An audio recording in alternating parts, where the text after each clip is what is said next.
You're watching Fox 17 News This Morning, your Code Red station. Code Red weather alert for today. Rain already on the radar. The wind going to pick up, and we could have gusts upwards of 55 to 60 miles per hour. We're timing it coming up in the forecast.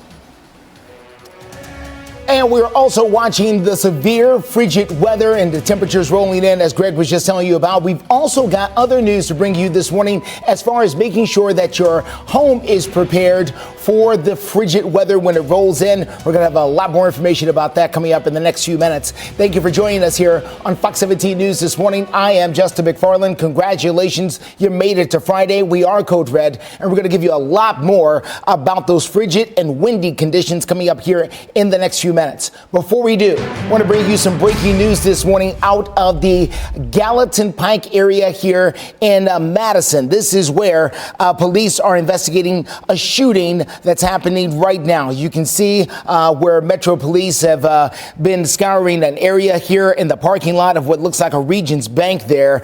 We received a report that this shooting took place around 500 Gallatin Pike South. Police say that the person who was shot is in stable condition and is not cooperating with authorities. So information on exactly what happened is pretty limited. You can stay with Fox 17 News. We'll continue to stay on top of it and let you know exactly what is going on as soon as police know more. And here we are waking up on our Code Red day, and this is going to be a very long morning and early afternoon. Rain already coming down. This is not the majority of our rain. These are a few pop-up showers ahead of the main line that moves in later this morning and then into early afternoon. But if you're in the Nashville area, we're going to zoom in, take a look right now. You have a little pocket down to the southeast, splitting Berry Hill and Donaldson. And I'm going to put this in motion for the last hour, and you can see kind of the trajectory of all these moving basically from left to right-hand side of your screen. So when we stop this again, we can track it into the Nashville area and when this will make its way right into the heart of downtown.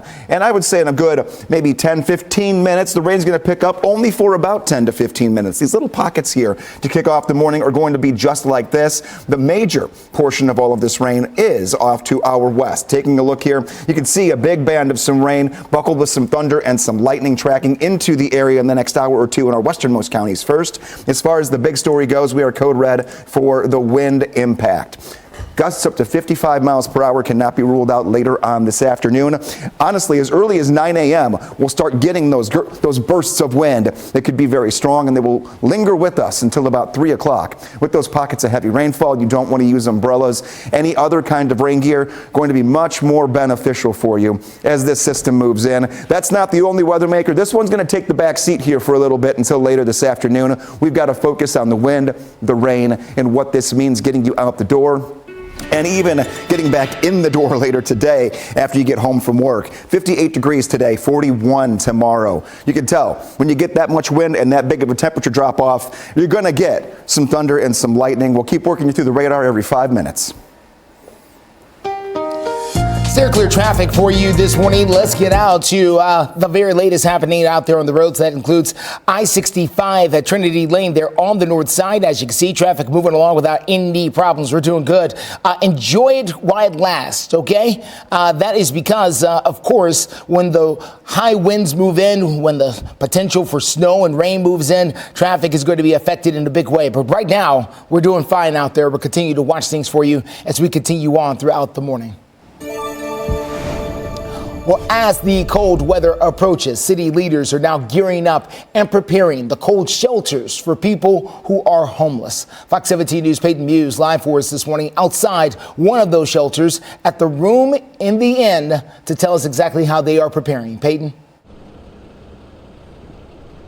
Good morning, Justin. Now, this is just one of the shelters. They have the rescue mission, and they also have another shelter opening up for overflow. But starting on Monday, the city is bringing out cold patrols to make sure people who are outside, those who are unfortunately experiencing homelessness, they get the shelter that they need, looking ahead to the weather that we're going to experience on in the coming days. And the continuum of care, homeless Planning Council Shelter Committee met yesterday, and the committee members got together with the shelters across Nashville and the director of the Office of Homeless Services to go over a number of things on their agenda for the coming days. Low temperatures is definitely a concern for city leaders. The temperatures next week is going to be 8 degrees, and my outreach team is getting wore out because they're saying, take me now, I don't want to be out here next week. If assuming everything works out, is that people would be able to go in Saturday night and stay in until it gets above freezing on Thursday? Now, a tough situation for those living outside, but Metro Social Services and OHS and other teams are putting in the work to make sure people are safe from the severe weather. And some of the other shelters include, like I mentioned, the Rescue Mission and here at Room at the Inn. And there's an overflow shelter again opening up on Brick Church Pike. Reporting live downtown, Peyton Muse, Fox 17 News, your Code Red station. All right, thank you so much, Peyton. TDOT is also letting Tennesseans know they are prepared to take on the weather across the state. TDOT says they've got 244,000 tons of salt ready to go, and the stock of salt brine is at 1.6 million gallons, and that the salt and water mix that goes on the roads is also ready to rock and roll. TDOT says they're going to be focused in on the interstates and busiest areas first, aiming to make sure that they try to prevent freezing at some of the main trouble spots. Coming up, a Murfreesboro family is searching for answers. Plus, Fox 17 News is in a code red weather alert for you this morning. This is a live look over Nissan Stadium, where the temperature hasn't quite dropped really far yet, but it will. Greg Bobus is promising temperatures in the single digits coming up in a few days. He's got the complete breakdown coming up in just a little bit. Fox 17. Welcome back. 4:09 is our time, and we are tracking the next weather maker moving in right now that has put us into code red for very strong wind later today and possibly even some thunderstorms, mainly if you're south of I-40. Here's the current radar picture. This is going to be the bulk of our rain that moves in throughout the morning. Most of it does not start making its way toward the metro area until about 7, 8 o'clock this morning, and then it tracks out very quickly toward the Cumberland Plateau late morning. Those are the hours when we're going to see the wind really begin to pick up. If you're outside right now, you'll notice a little bit of a breeze has already started to take over, and that's only going to get worse throughout the morning. We mentioned 5 minutes ago that in the Nashville area within 10 to 15 minutes, we would have the rain moving in. This is the local radar, and here we go.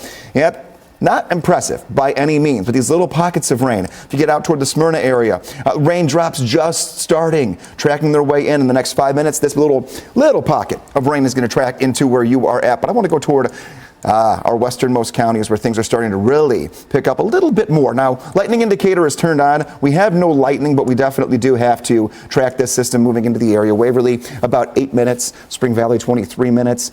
You go to Yellow Creek, 25 minutes. This is moving directly from the left side of your screen to the right side of your screen. So this is not going to be one of those systems to where we have to watch it go diagonally. That's not the case. Here we go on Future Track. Let's move it through. Let's show you what's going to happen throughout the rest of this morning and afternoon. Like I mentioned, the coverage area gets a little more dense hour by hour through 7 o'clock, and then 7 to 9, quite a bit of rain begins to come down. The yellows and oranges showing heavier rainfall, and then late morning into early afternoon, our best chance for very gusty wind. We're talking upwards of 50 to 55 miles per hour. We'll focus on the wind potential itself, and then the upcoming cold after it coming up in the next check of the forecast.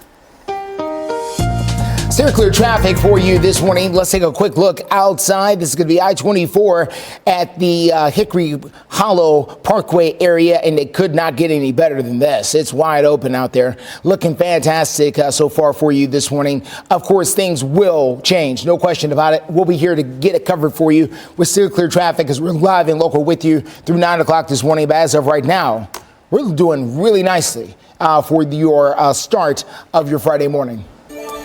Well, new videos being released in the murder of a young man that happened 3 months ago. The victim's family is hoping that the video will help the Murfreesboro Police Department be able to solve this crime. Fox 17 News' Karen Aguilar joining us live in studio this morning. And Karen, what is the family asking for? Justin, Christopher McLean's parents want the people responsible for killing their son to be identified. Take a look at the newly released video you just mentioned. On your screen, it shows two people in hoodies and face masks slowly walking down Cason Lane on October the 12th of last year. At the time, the police say McLean and his friend were standing inside a garage when the suspects approached them, robbed and killed McLean, and also seriously hurt his friend. McLean's parents are still dealing with the pain daily. They say they just want justice. So every day is a struggle. I write to him every day, or try to. And, we just want to find who did this and bring justice for my baby boy, because he didn't deserve to die like that. He didn't. Emotional words from the mother, who is still searching for answers, along with the other family members. Police are offering a $1,000 reward for anyone that knows who the suspects are and who can also find the car they came in, a 4-door maroon colored car. You can also call the Rutherford Crime Stoppers at 615-893-7867. Reporting live in the studio, Karen Aguilar, Fox 17 News, your Code Red station. All right, Karen, thank you so much. Well, coming up, a scare for some people at a Nashville market. We're going to tell you what happened when the gunfire happened between a couple of cars and who police are looking for now. Plus, a South Carolina town was hit hard by a tornado. We're going to have the terrifying footage coming up in the next few minutes. Look at the mess behind. Alert. 4:15 is the time. Welcome back to Fox 17 News this morning. Live look right here on Lower Broadway, where the work continues. Now listen, they've got limited time in order to continue to do this work because the frigid weather is coming. You can see the work happening down there. I believe that's going to be on around 3rd Avenue, 2nd Avenue. I believe all of that is the brand new Chiefs building down there. That's the Eric Church project that's getting a lot of work and maybe causing that road closure. Anyway, Greg Bobus will be along in a few minutes with the very latest on your Code Red weather alert. Operation Crime and Justice this morning. Gunfire broke out and caused a little panic over in West Nashville outside of a market. Those shots rang out at the L&L Market over on Charlotte Pike near 39th Avenue. Happened around 5 o'clock last night. Witnesses say that at least 4 people opened fire, leading to an active shooter call to police.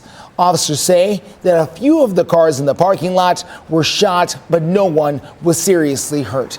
Police are now looking for at least 4 gunmen, and they believe that the car they were driving in looks a lot like this one, this dark-colored Chevy Cruze. They're also looking for a white Tesla that may be involved.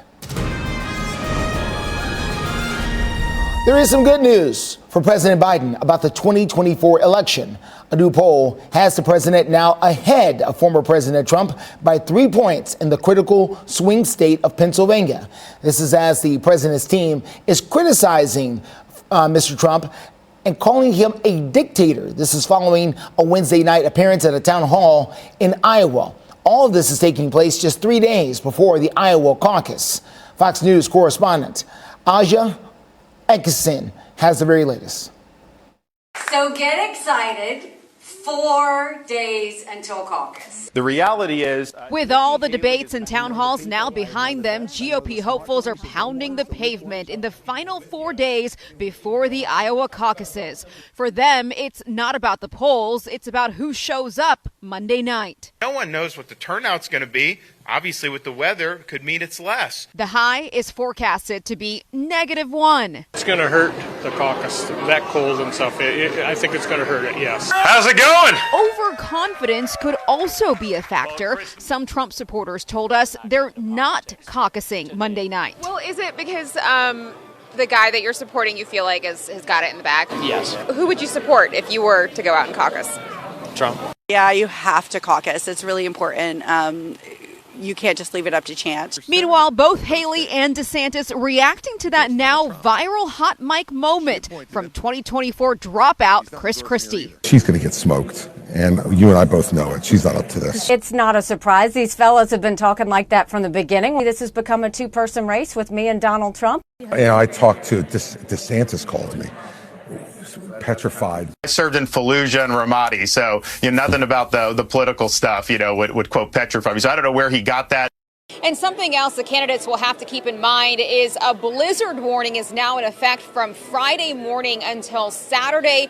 Could cut into some of that crucial last-minute campaign time. In Ames, Iowa, I'm Aisha Hasney, Fox News. A nasty tornado that hit South Carolina on Tuesday was caught on camera. Take a good look at the video right here as it comes sweeping down this boulevard. Wow, watch it as it rips this building apart. This is the moment that an EF2 storm hit the town of Bamberg. Very powerful wind sent debris flying. Thankfully, no one was hurt, but city leaders say at least 4 businesses were severely damaged. Look at that aftermath.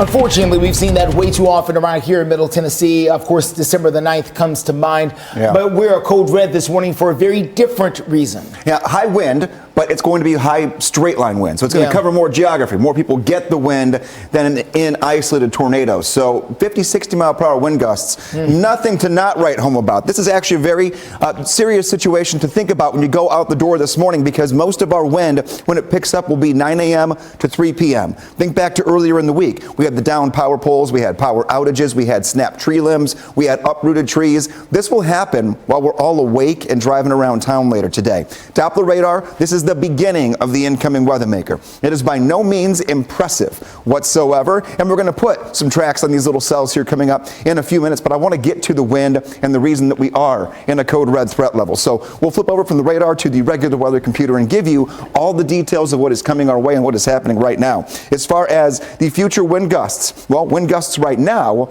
are about 20 to 25 miles per hour. Not bad, but breezy. But look what happens going a little bit later into the day. This is when we have to really contend with the high wind. I have this set to 10 a.m. when this brown area and all of these lines that are close together bring in 50 to 55 mile per hour wind gusts. As this moves out late morning into early afternoon, Cumberland Plateau could end up having wind gusts up to 60 miles per hour. We have a wind advisory in effect from 6 a.m. until midnight for all of Middle Tennessee, and a high wind warning for Trigg, Christian, and Todd counties in southern Kentucky, which means wind gusts upwards of 60 miles per hour. That goes until midnight as well. So a lot of wind. Please be careful driving around today. If you are driving north to south or south to north, this wind is going to get at you pretty quickly throughout the morning, and then it shifts over. So directionally, you're going to get jostled around a little bit today. Keep that in mind. A look at your 7-day forecast. We have 3 red boxes there. Code red today for the wind, and then code red Monday and Tuesday for bitterly cold nighttime temperatures, not great daytime temperatures, and our first chance for accumulating snow in the forecast.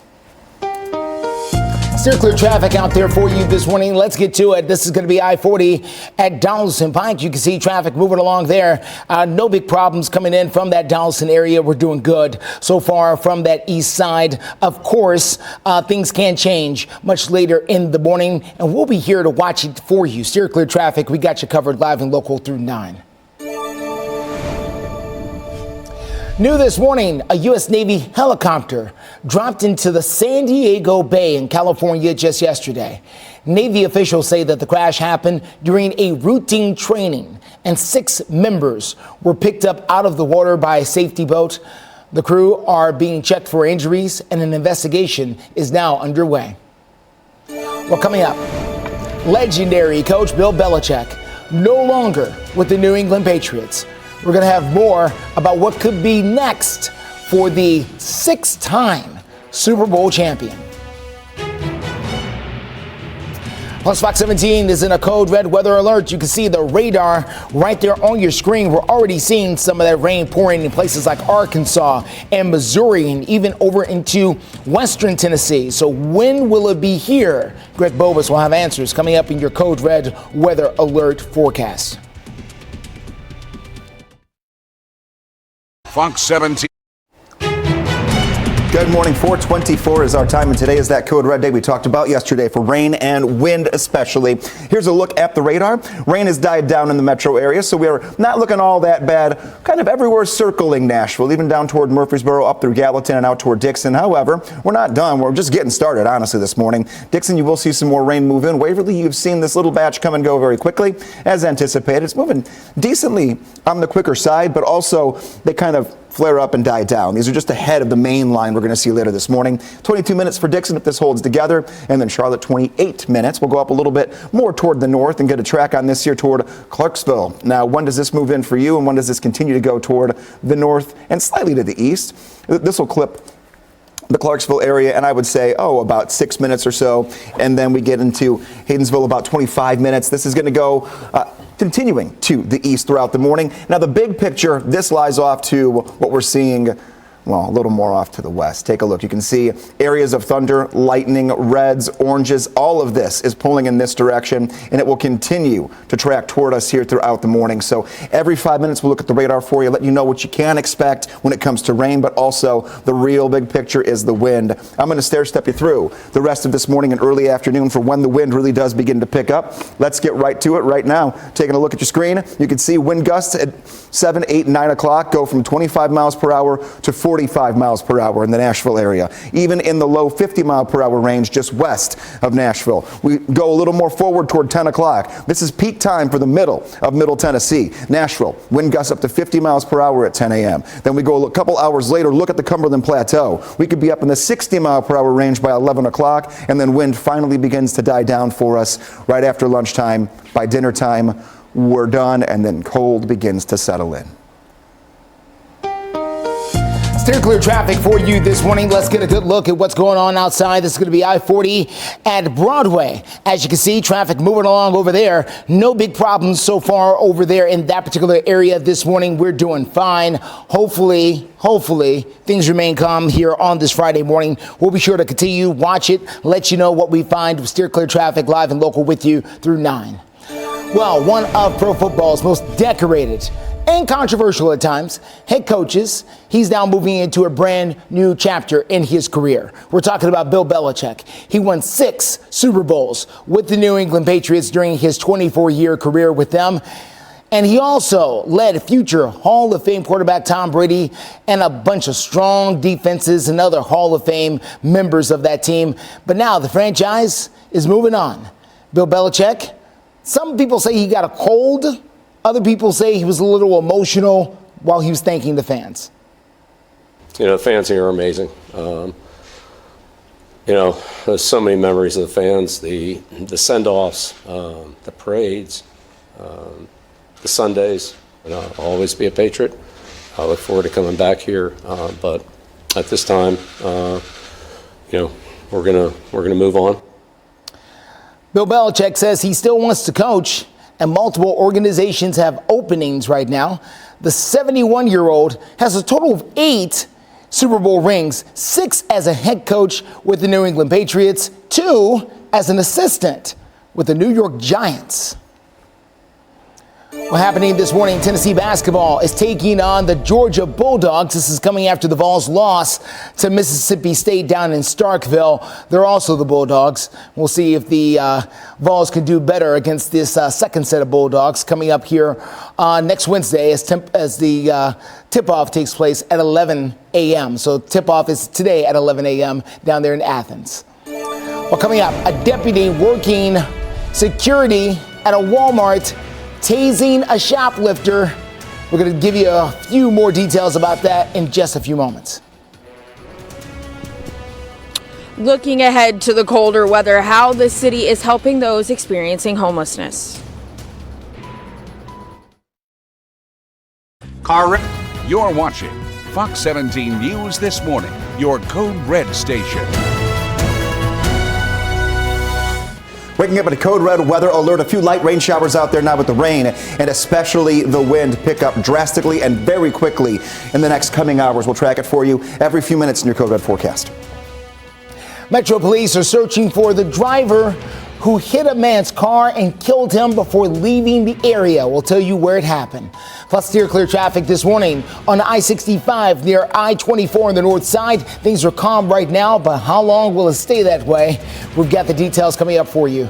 Just after 4:30 here on your Friday morning. Congratulations, you made it to Friday on this January the 12th. I'm Justin McFarland. We're going to begin with our code red weather alert this morning. That is because of the high and strong winds that are going to hit the mid-state. Greg Bobus has got the details. That we do, and a few showers kicking up ahead of the main line. What I mean by main line is this non-broken line of steady rainfall that at times is going to be heavy and could even give us some thunder and lightning later this morning into early afternoon. But the pockets we're seeing here, these little light greens, not heavy rainfall, but nuisance raindrops on the windshields this morning. So we'll track what's out there right now. Take a look at a few hometowns that are next up for a couple of minutes worth of rain. Most of these only last about 10 to 15 minutes, and then they die down and continue just to track right out of where you're at. Here now, I'm going to change this over to the local radar that we have, our fine-tuned radar. And you can see Clarksville, I was mentioning that just momentarily you'd start to work into some rainfall. Yep, knocking on your door right now down toward the south. Same story for a lot of our western tiers of counties here. And then we make our way down toward Murfreesboro. Murfreesboro and Smyrna. Smyrna, you just had some rain. You're going to get a little more right now. It's right over Nolensville. We track this to slightly to the north and to the east in about 10 minutes. Another 10, 15-minute shower tracks through. You can see no lightning over any of our viewing area right now. That will change throughout the morning. The wind really is the big story. It has us in code red, and it will keep us in code red through about mid-afternoon. We have some advisories and some warnings here, all to do with wind. Wind advisory is the tan color, all of Middle Tennessee and most of southern Kentucky. Wind gusts up to 55 miles per hour. 9 a.m. through 3 p.m. High wind warning, Trigg, Christian, and Todd counties in southern Kentucky. That means you could have wind gusts upwards of 60 miles per hour, 9 a.m. through about 1 p.m. And in the Cumberland Plateau, you could be up near 60 miles per hour late morning into early afternoon. We're just touching the surface here on what this could mean for the rest of your morning and afternoon. We're going to really dig into this coming up in a few minutes in the next check of your Code Red forecast. Steer clear traffic out there for you this morning at 4:33. Quick look here on that north side. Let's go to I-24 at I-65 there. You can see traffic moving along just fine. No big problems, really, none. We're doing great out there so far this morning in both directions there, and happy to see it. No major crashes across Metro Nashville since around 1:15 in the morning. So a quiet night so far for Metro Police. Things will change, though, as the morning goes on. As the cold weather continues to make its way here to the mid-state, city leaders are now gearing up and preparing cold shelters for people who are experiencing homelessness. Fox 17 News' Peyton Muse live outside of one of those shelters. The room at the end. Peyton, what can you tell us? Good morning, Justin. Now, this is just one of the shelters that the city put in place to help those that are unfortunately living outside experiencing homelessness. And the Office of Emergency Management, they also are implementing and bringing out, starting on Monday, cold patrols. They go around, they pick up people that are outside, offer to, bring them into cold shelters just because with the weather, as our meteorologist Greg Bobos has brought up, it's expected to be very cold in the coming days, and temperatures are going to get very low.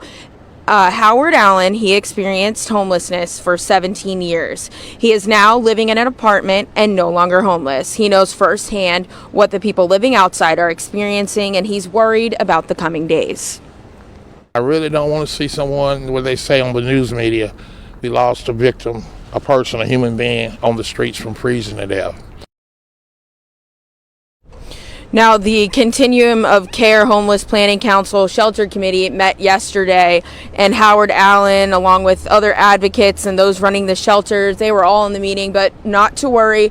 The Office of Homeless Services, the director, April Calvin, said shelters will be open. They are not going to turn anyone away, and they also are opening up an overflow shelter in case some of the other shelters, like Room at the Inn here, and then there's the rescue mission that's also opening up for the cold weather days. They're opening up a overflow shelter off of Brick Church Pike. Reporting live downtown, Peyton Muse, Fox 17 News, your Code Red station. All right, Peyton, thank you so much. You can get more big stories like that one delivered right to your inbox by signing up for our daily newsletter. You can do so by signing up on our homepage at fox17.com.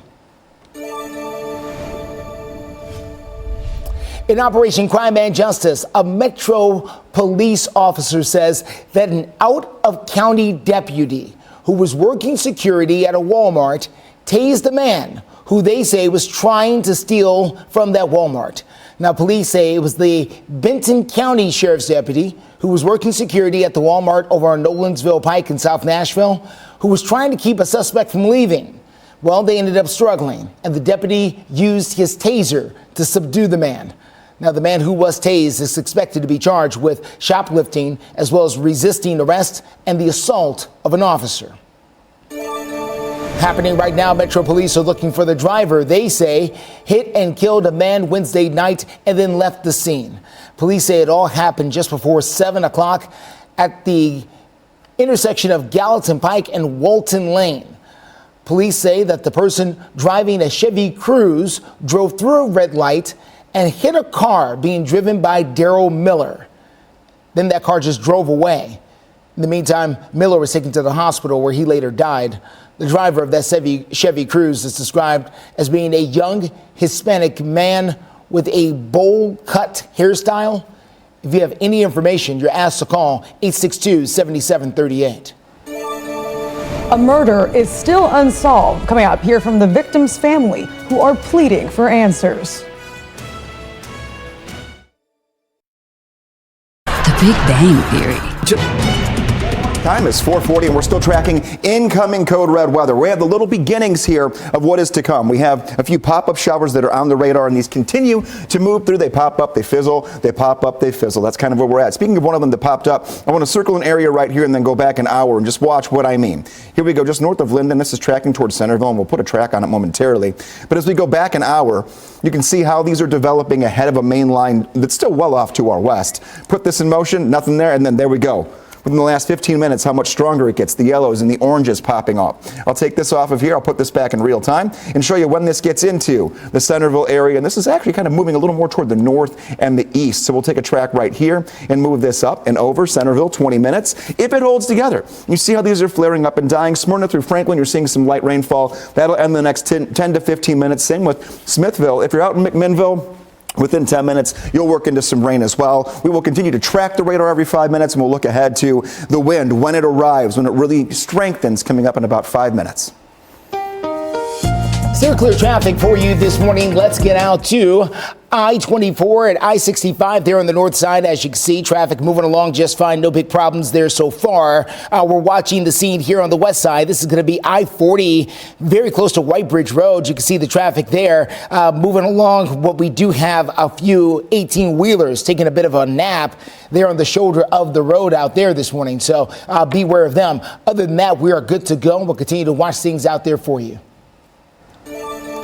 A murder victim's family is hoping that newly released video will help the Murfreesboro Police Department solve the crime. Our Fox 17 News' Karen Aguilar tells us more about their plea for help. Karen?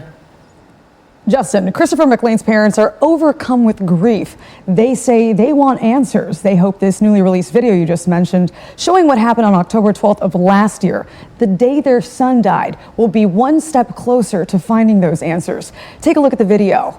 That's a four-door maroon or red car with tinted windows driving down the street that police say leads toward the house where the murder happened. Then you can clearly see two people in hoodies and face masks slowly walking down that road. Police describe what happened. McLean and his friend were standing inside a garage on that road when the suspects approached them, robbed and killed McLean, and also seriously hurt his friend. McLean's parents say they won't stop trying to find the suspects until they get justice.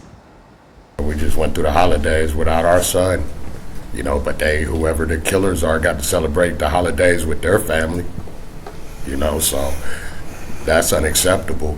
I hope that it yields results. Now, police are offering a $1,000 reward for anyone that knows who the suspects are. If you do, you can call the Rutherford Crime Stoppers at 615-893-7867. Reporting live in the studio, Karen Aguilar, Fox 17 News, your Code Red station. Well, coming up, a doctor says he has found a unique way to help people with serious diseases. We're going to tell you how ping pong is helping patients bounce back. Get it?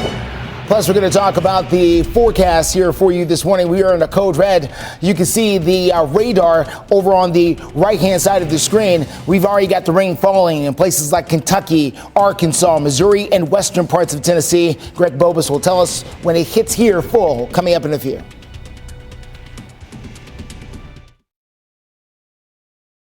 For severe weather. 4:45 is the time. Welcome back to Fox 17 News this morning. Live look there across Metro Center. Things certainly look calm, but pretty soon that wind will pick up, and the rain is already starting to fall in some parts of the state of Tennessee, even though not quite in the mid-state yet. Greg Bobus will tell us when exactly it will arrive, coming up in just a few. A doctor in Colorado is now prescribing ping pong for patients who are suffering from serious diseases. He is gathering data to see whether or not the treatment actually works. Fox News' Kennedy Hayes has more from Fort Collins, Colorado. The group gathers in this gym in Fort Collins, Colorado 3 times a week to play ping pong. Players are evaluated on their performance over time, and their results are sent to scientists across the country. If indeed the intervention with a paddle and with a simple ball will improve the quality of our life, why not? It's that question that led Dr. Antonio Barbera to start this Neuropong program 3 years ago. How many balls do you guys have? Barbera says the idea came to him after he was diagnosed with multiple sclerosis, or MS, in 2016. So I lost completely the right leg, motion and sensation for about 3 months. And I had to relearn how to walk. Barbera says he was able to get back on his feet thanks to a combination of medicine and table tennis. So all you ladies are doing so well. It's ridiculous. Now he's inspired dozens who have also been diagnosed with neurodegenerative diseases to join the game. I was paralyzed. I didn't able to move at all. A lot of people think MS is only get worse, but I'm here to show you that you can get better. There's so many things that Parkinson's affects. It's not just tremor and stiffness and slow movements. It's a lot of non-motor issues that include, well, like I said, the emotional part, like anxiety and depression. Doctors say lifestyle changes, including exercise, may help people slow the progression of diseases like MS, Alzheimer's, or Parkinson's. It's not just the physical activity, but in fact, the people are engaging in social activities, are interacting with other people. Antonio says his organization has spread to New Mexico, Utah, and New York, and partnered with universities in Florida, Texas, and Illinois. My goal is really to have gyms all over the place where these people can go, where the neurologists can refer these people to, and we can collect data to show the rest of the world that indeed we are doing something good. The University of Colorado School of Medicine says data shows ping pong helps Parkinson's patients with their balance and movement, but the results need to be studied on a larger population. In Fort Collins, Colorado, Kennedy Hayes, Fox News. 4:48 is the time right now, and this weekend, the Mid-State is now facing a blast of winter weather that may bring ice and snow, and that could cause trouble for you and your car as you drive out there. So here's some advice from AAA as well as Fox 17 to make sure that you're as safe as possible out there. Make sure you can keep your gas tank full. Experts say it could prevent your gas lines from inside of your car from freezing up. They're also recommending that you put emergency supplies in your car, like blankets or maybe an ice scraper for your windshield, also maybe a few snacks. Also, they say, take your time, do everything smoothly, gently. Keep in mind that taking and stopping and braking could take a little longer when things are cold. So make sure that you watch out, as there could be some slick spots. And last but not least, if you want to really be safe from the crashes that are out there on the road, you don't have to be out there. You can just stay inside and be warm. And keep watching us Here on Fox 17, we got you covered. We'll be here, some of us anyway, watching some of the things out there on the roads, and the temperatures are going to get cold. That is one thing for sure. Greg Bobus is here. He can't promise the snow all the time, but you can promise this cold weather. This is coming. We're getting that no matter what. Today is 50s and wind, and then just like that, the cold's going to be here. One more thing, Justin, I'm sure you can attest to this. Test your car battery. Because the last thing you want is that car battery to die because it's too cold. Yeah, and then you're sitting there. So just all really good tips for going into next week. Doppler radar right now. Here's what's happening. I'm going to step over here and track a little bit because I was mentioning about 5 minutes ago that a lot of pop-up showers have been, firing here this morning. And I say showers because we don't have any lightning in Middle Tennessee just yet. But taking a look here out toward Dixon, we do have some decent rainfall moving in here.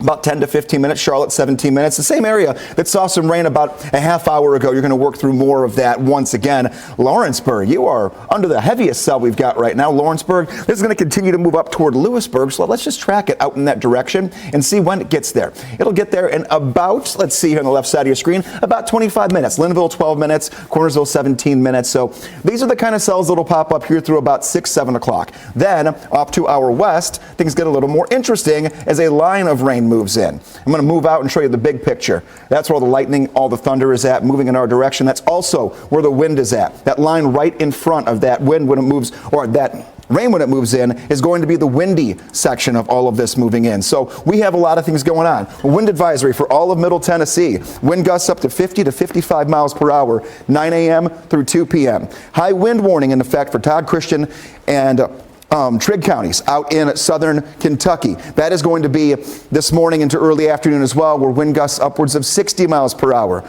are possible. That strong wind is not here yet. If you have not taken loose objects inside, you've still got a little time before this wind gets here. I will track when it moves in, when it moves out, and start talking about some cold coming up just about 5 minutes from right now. Steer clear traffic out there for you this morning. Quick look, if we can. This is going to be in Cadiz, Kentucky. This is where the rain is already falling there. You can see it right there on the streets. Places like Cadiz, Kentucky, Hopkinsville, they're already seeing the first band of rain moving through those particular areas. So heads up for those of you out there in that area. We're seeing the rain and it could impact your drive. Overall drive times right now looking very nice here in the mid-state. 22 minutes in from Mount Juliet, 47 from Murfreesboro, 25 minutes in from Franklin. Well, news from eBay this morning. They have agreed to pay a Massachusetts couple $3 million. This is after a husband and wife were cyber stalked by former eBay employees. Now, the company admitted that 7 former employees targeted the couple who published a newsletter that was frequently critical of eBay. Prosecutors say in 2019, employees tried to intimidate the couple by mailing them live spiders and cockroaches and other disturbing items. Now, all of the former eBay employees were sentenced to time in prison or possible home confinement or even both. Just why? Coming up, a playful fight in the middle of the night, all caught on video. We're going to tell you why today is going to be special for these Cubs over at the Nashville Zoo. And Fox 17 News remains in our code red weather alert. Okay, the rain is not quite falling yet here in Nashville, but it is falling in places like Hopkinsville and Cadiz, Kentucky. Greg Bobus will be along to give you a timeline for when the rain in your neighborhood is going to change. This Fox 17 this morning. 4:56 is the time. Live look there on Lower Broadway, where the work is continuing on transforming Nashville even further. The streets are closed. The cranes are up, where they're continuing work down there, I believe, on the Chiefs building down there. That is the Eric Church project on the corner of 2nd and Broadway. I believe that's where the bulk of the work is happening. Be that as it may, Greg Bobus will be along in a few minutes to tell us why the workers may not be out there coming up in a few days when that really cold weather starts to set in. Well, check this out. Look at the Tiger Cubs.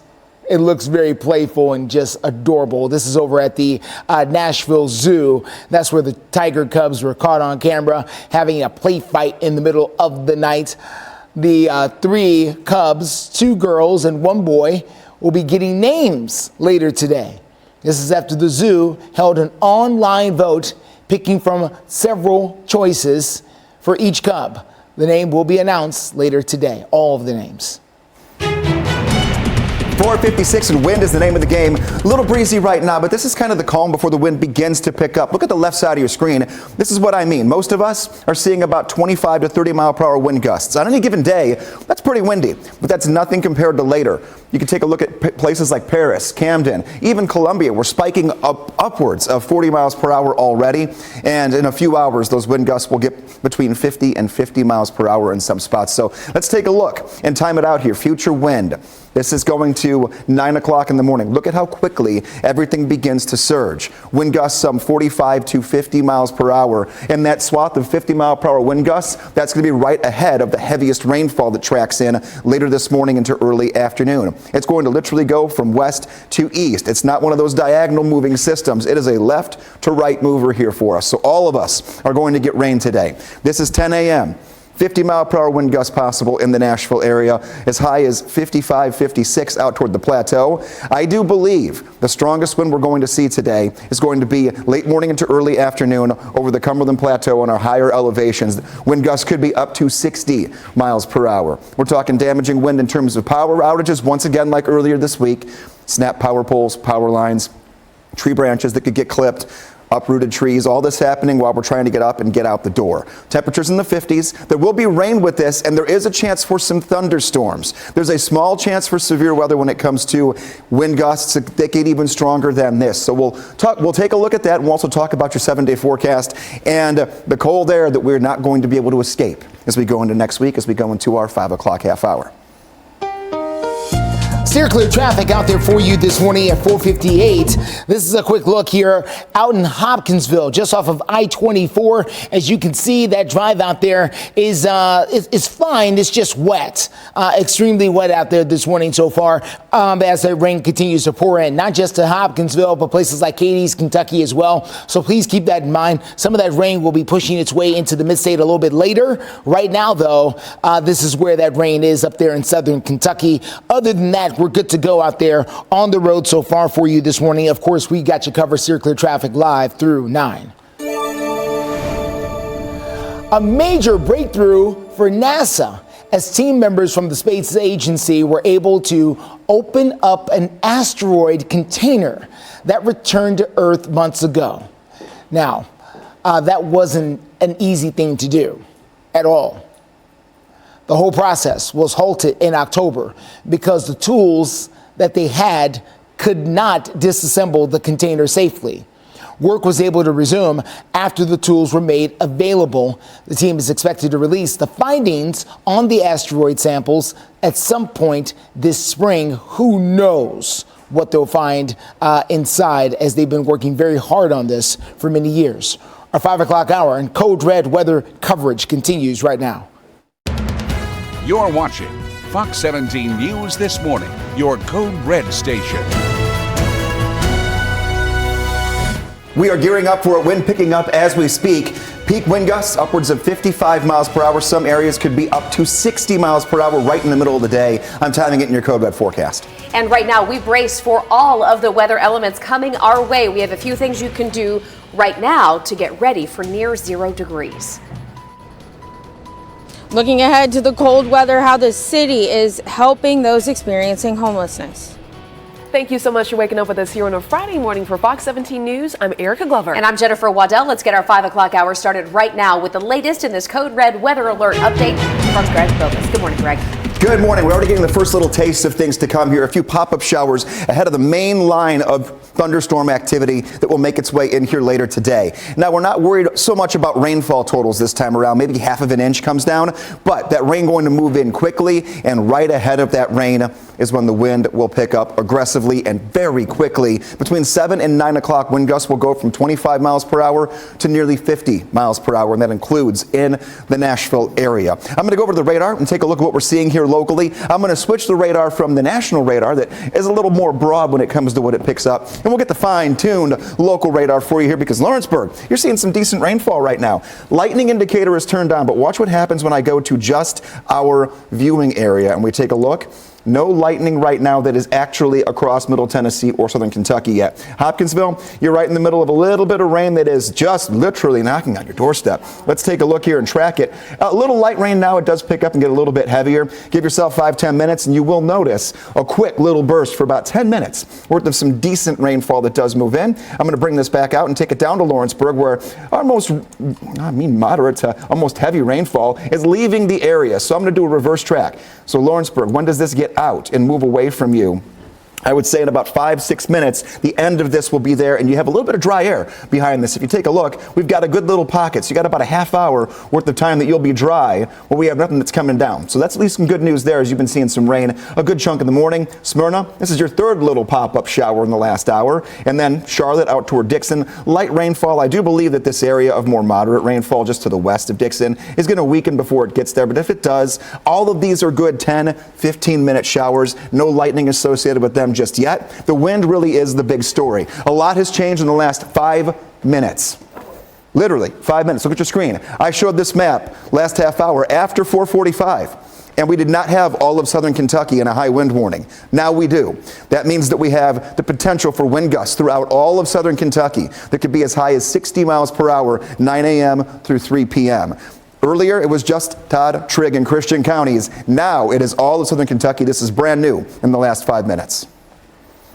Greg, thank you. You were just talking about the rain in Kentucky. Let's take a live look and steer clear traffic from WKDZ Radio. This is from, really, they cover all of Hopkinsville, Fort Campbell, Cadiz, right along the Kentucky Lakes area. So definitely seeing the rain coming down there now. So heads up for all of our Southern Kentucky commuters this morning. You are going to run into this wet commute, but we've got you covered both in Southern Kentucky and Middle Tennessee, live through 9. At 5:03, we're also kicking off this Friday morning with the top 3 things you need to know. We're starting with international headlines. The U.S. and British militaries carrying out airstrikes against more than a dozen targets over in Yemen.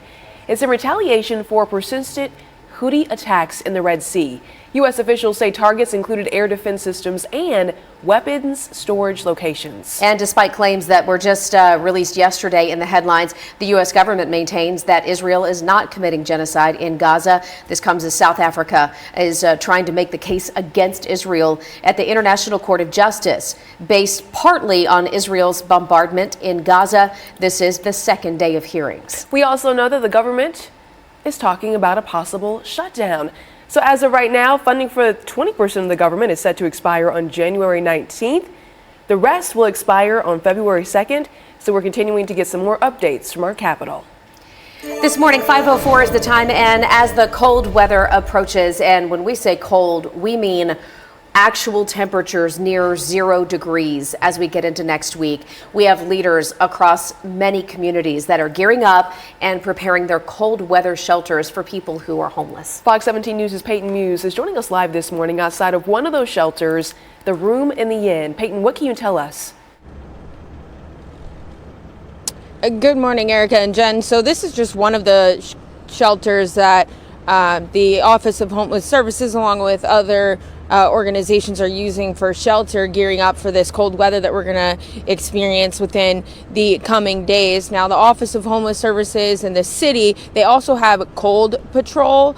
They go outside and they check on people that are unfortunately living and experiencing homelessness to get them, try to move them into shelters, because you can't, with the temperatures that are coming up, you you should not be outside, point blank, period. Now, the Continuum of Care Homeless Planning Council Shelter Committee met yesterday, and members got together with the shelters across Nashville and the director of the Office of Homeless Services to go over a number of things on their agenda, and one of the big topics, obviously, is the cold weather shelters. The temperatures next week is going to be 8 degrees, and my outreach team is getting wore out because they're saying, take me now, I don't want to be out here next week. Now, obviously, you hear the director of the Office of Homeless Services there, April Calvin. She's talking about how the outreach teams, they're going out and they're gearing up and getting ready to bring people into these cold weather shelters, and people that are living outside, they don't want to be outside, but not to worry. They have overflow shelters in case these shelters fill up, like Room at the Inn here, along with the rescue mission, which we're not too far. We're actually right across the street from the rescue mission as well. And the overflow shelter is located at Brick Church Pike, and that's going to open up as well. Reporting live downtown, Peyton Muse, Fox 17 News, your Code Red station. All right, Peyton, thank you so much. We're also talking about TDOT and how they're getting ready for everything going on. They're letting Tennesseans know they are prepared to take on all of the weather across the state. That's a good update. Yeah, and these crews work around the clock anyways to be prepared for when the weather does come. TDOT confirming to Fox 17 News they have about 244,000 tons of salt that is ready to go, and they keep that stored in their salt barns. They also have brine. The salt and the brine, two totally different treatment approaches. The salt brine right now measuring at about 1.6 million gallons. That's the liquid that they'll spray down on the roads. It's kind of like a saltwater mix before the storms come in. Well, TDOT says they're going to go ahead and focus on the interstates and the busy areas. And they're usually going to go ahead and prevent that by going out and getting ahead of this, doing it early on. Yeah, you might notice that the roads in your area look a little whiter than normal.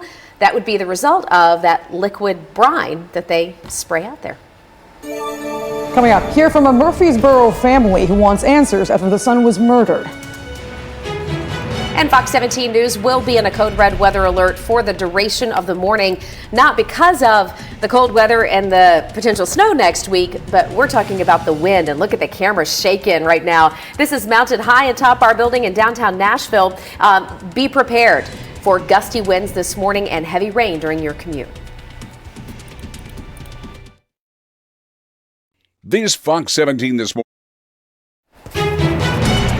Good morning, 5:10 is your time. Let's just pick up right where we left off here. This is the newest update in the last 10 minutes, is that now all of southern Kentucky is under a high wind warning until we get ourselves through the end of at least this evening. Now, Todd, Christian, and Trigg counties, through midnight, you're in a high wind warning. All the rest of southern Kentucky until 6 p.m. You might go, why is this midnight and why is this 6 p.m.? Different National Weather Service departments issued those different warnings, and they picked different times. Doesn't matter. All it means is that there could be wind gusts upwards of 60 miles per hour that track through southern Kentucky. All of Middle Tennessee is under a wind advisory, and that takes us through midnight. What is the difference? One means that you're going to get wind gusts upwards of 58 miles per hour, and that is likely through a good portion of southern Kentucky. Wind advisory means wind gusts up to 57 miles per hour. I fully believe we'll see at least one wind gust across the area that gets to 55 miles per hour between 9 a.m. and 2 p.m. across Middle Tennessee. Here is the look at the future wind. Wind gusts right now, not that bad. But going forward, they are going to pick up significantly. We're going to take a look here, just going through 9 o'clock, and then pick this back up. At the next check of the forecast, we'll go from where we were at. 10, 15 mile per hour wind gusts to 45 mile per hour wind gusts by 9 a.m. And that's just the beginning. It gets even stronger throughout the morning. We'll talk about that in a few. So your clear traffic right now, we take you over by the airport. Things are quiet right now and rain-free over by B&A. This is I-40 where you jump off to go to the airport. 216A is the exit, and the headlights you see are folks coming into Nashville from places like Mount Juliet, Hermitage, and Lebanon. So all clear right now and steer clear traffic. You get the green light to get out and go. Well, this morning we're getting some new video that has been released regarding the murder of a young man. The victim's family hoping the video helps Murfreesboro police solve the crime. Our Fox 17 News reporter Karen Aguilar joining us live here in studio this morning to tell us what that family is asking for. Jen and Erica, Christopher McLean's parents want the people responsible for killing their son to be identified. Take a look at the video you just mentioned. It shows two people in hoodies and face masks walking down Kaysen Lane on October the 12th. At the time, the police say McLean and his friend were standing inside a garage when the suspects approached them, robbed and killed McLean, and also seriously hurt his friend. McLean's mother has a message for his killers.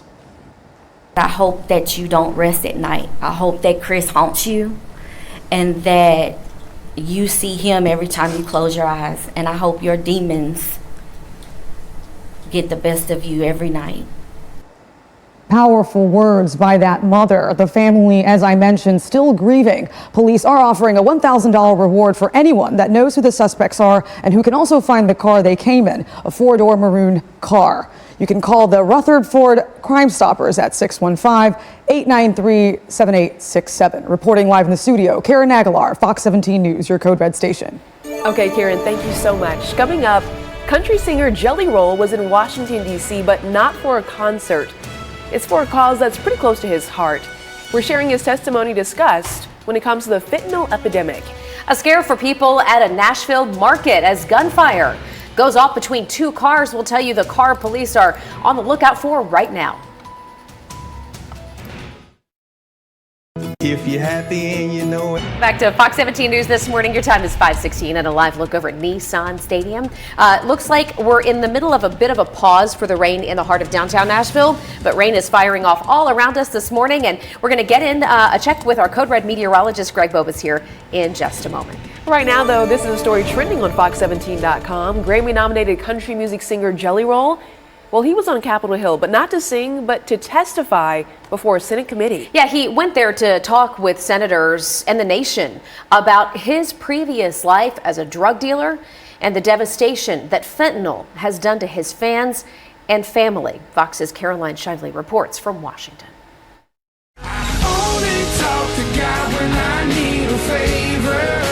He pours his heart out in his songs. Now country star Jason Jelly Roll DeFord is doing the same in his testimony, begging Congress to enact legislation to stop the opioid epidemic. 190 people a day in this country die, and that's about what a 737 aircraft carries. But unfortunately, it's a plane a day of drug addicts. So we don't care, and I'm here to try to make people care. The Grammy-nominated singer knows firsthand because he dealt drugs for years before he hit it big in Nashville, telling CBS he would sell his clients drugs and throw in a mixtape of his music like it was a business card. I was a part of the problem.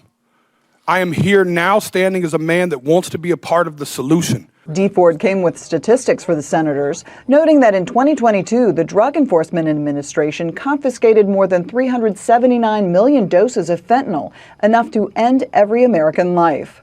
Congress is now considering a bill targeting Chinese suppliers and Mexican cartels distributing the drugs. Our bill goes directly, follows the money after those billions. According to the CDC, an estimated 150 Americans die every day from overdoses related to fentanyl and other synthetic opioids. Medical professionals urge anyone struggling with addiction to call the national hotline at 1-800-662-HELP. In Washington, Caroline Shively, Fox News.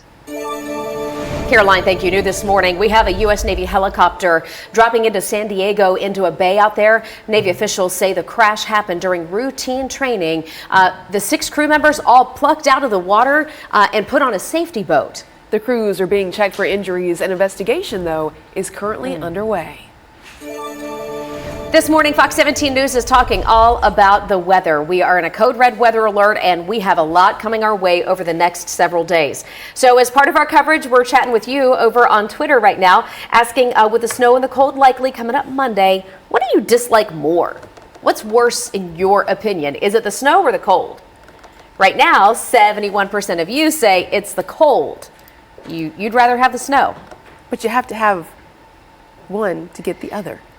I guess to their point, though, like it could snow when it's like 35. Oh, okay. As opposed to 5, which is what we're forecasting. All right.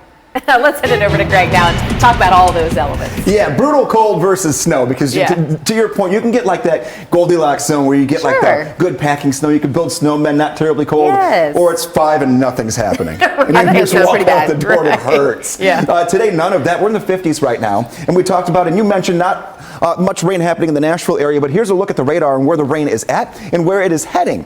Taking a look. Just moving away from Clarksville. This is going to scoot barely into the Nashville area right now. Ashland City, you got a little bit of light rainfall, so I'll see when this more moderate, and that's when the yellow colors are. Rainfall moves in, so 5-10 minutes. Same with Pleasant View. Joelton, 25 minutes. Rain picks up a little bit. And then Nashville, if the bottom edge of this system continues to actually hold through, this is very light rainfall. It would take a little while to get back downtown, about 20 minutes. We keep our eyes on the radar every 5 minutes for you here. The biggest area of, I wouldn't say concern, but of decent rain is right over Lewisburg and Cornersville, moving toward Shelbyville. So let's put a track on that and see when you guys are going to work into some pretty decent rainfall. And I would say this is going to last you a good 25 minutes when it does get into your area, and 10 minutes from now. So about a half hour from now, you get a little bit of a break. This is just all ahead of the main system that is moving in. If we switch the radar to the national radar and move off to the west, this is the heavy rain. Very narrow band, but a lot of wind is going to be associated with this. We talked 5 minutes ago about talking about future wind when it comes to later today. Let's dive right into it and see what we're going to have. Right now, wind gusts are at about 25 to 30 miles per hour. By 9 a.m., our western counties work through 50 mile per hour wind gusts as that band of rain moves in. Nashville, 45 miles per hour. Here's 10 o'clock, up to 50 in the metro. 54 mile per hour wind gusts possible in Gallatin, and then the bulk of our really strong wind makes its way toward the Cumberland Plateau, where we could see upwards of 60 mile per hour wind gusts late morning into early afternoon. This is why we're code red. Steer clear traffic out there for you this morning. Let's get towards the airport. This is the exit at I-40 at Dulles and Pike. As you get that drive out there this morning, we have not seen heavy buildup there at the exit as of yet. I will say it's been busier than what we've seen over the past few weeks over there, but still no major backups out there, at least not yet. We'll continue to watch that. The rain is falling. This is in Hopkinsville off of Eagle Way out there. You can see that wind whipping around too on the flag. And the rain is falling down there as well. No major rainfall here in the Middle Tennessee area, but that will change according to Greg. We'll have your latest drive times and all of that coming up in a few. In Operation Crime and Justice, gunfire between two cars sparked panic over at West Nashville Market. The shots rang out at the L&L Market over on Charlotte Pike around 5 p.m. last night. Witnesses said at least 4 people started shooting, leading to calls to police of an active shooter. So police get out there. There were several cars in that parking lot shot up, but fortunately and really incredibly, nobody is hurt. Yeah, police, though, are looking for the 4th gunman in this car. They believe the Chevy Cruze and a white Tesla are involved. Reports this morning that the Titans will start interviews for their next head coach today. Justin McFarland with what you'll want to know about the 8 candidates being mentioned so far. This season, cozy up with 5:25 is the time here on this Friday morning. Okay, so we've been talking about it all week. The Tennessee Titans are looking for a brand new head coach. And there are reports out there from the NFL Network's Ian Rappaport that says the Titans will begin their interview process later today with a round of interviews for several people that they're looking at. There's at least 8 candidates that are floating around right now. The Titans could be talking to more. They could be talking to less. But here are the names that we're hearing right now that the Titans have heavy interest in speaking with and could have possibly already scheduled interviews with. Let's start with this man right here. This is Dan Quinn. He is the current defensive coordinator for the Dallas Cowboys. They're getting ready for a huge game against the Packers this weekend. They are in the NFL playoffs. Now, if you've heard of Dan Quinn before, that's because he was the head coach for the Atlanta Falcons. Remember the big comeback in NFL history when the Falcons were up against Tom Brady and the Patriots came all the way back? The head coach of the Falcons at the time, that guy, Dan Quinn. So, again, he's the candidate for not just the Titans job, but several jobs. Dan Quinn did not play in the NFL. I'm going to tell you why that's important coming up in a second. Want to move on to the next candidate. This is Mike Macdonald. He is the current defensive coordinator for the Baltimore Ravens. Before that, he worked for the other Harbaugh. You see, John Harbaugh is the current head coach at the Ravens. Jim Harbaugh, his brother, the head coach at Michigan. Mike Macdonald was the defensive coordinator for both of them. Right now for the Ravens, before that over at the University of Michigan. He too did not play in the NFL. Now let me tell you why that's important. That is because every single head coach that the Titans/Oilers organization has had since 1990, all of them have played in the NFL. We'll see if that trend continues. Looking at our forecast here, 526 this morning, and taking a look outside. We have a little lull in the rain in the Nashville area that will pick up throughout the morning, and especially around 7 o'clock this morning. Rain moves in rapidly throughout morning into early afternoon. So get ready for it. Right now, fairly calm, a little breezy, but we're going to have wind gusts up near 50 miles per hour throughout this morning, and that could easily snap off tree branches, could uproot some trees, and could also give us some power issues like we had Monday night into Tuesday. This is happening during the daylight hours. Here's tracking the rain as it moves in. Right now, just these isolated small pockets of rain, but they do get a little more frequent here by 7 o'clock, and then most of our steadier rainfall, broken lines of moderate to even at times heavy rainfall move in 8 o'clock to 9, and then 9 o'clock through noon is when the bulk of our rain tracks through right in the middle of Middle Tennessee. Gets out to the Cumberland Plateau by 2 p.m. and the wind follows suit with it. When you get the heavy rain, you're going to be at your peak wind gusts from west to east throughout this morning into early afternoon. Steer clear traffic out there for you this morning. Let's get to this scene over here on I-40 at Spence Lane. Starting to see this a little bit. A little shaking going on the camera. Okay, this is the first time we've seen this morning. This is part of that wind that Greg was talking about, starting to push its way in, where we're starting to see the cameras at the higher elevations start to shake around. So heads up on that, especially if you're driving the higher profile vehicles, those minivans, those box trucks. That wind can really push you around. 24 minutes in from Hendersonville right now, 53 from Murfreesboro, 25 in from Kingston Springs. Well, Fox 17 News continues our code red weather alert this morning, and now we're seeing the wind push around our camera at the LNC. So the wind is out there. Well, imagine we're starting to hear it howl if you're in one of those condos downtown. Greg will have the details in a few. Here it comes. You're watching Fox 17 News this morning, your code red station. Waking up and a lot of our cameras beginning to get jostled around by wind, and it's not even getting close to what it's going to be like 4 to 5 hours from now. We're in code red weather because we have wind gusts that could be up to 60 miles per hour when it really gets here. The strongest wind coming up in your forecast.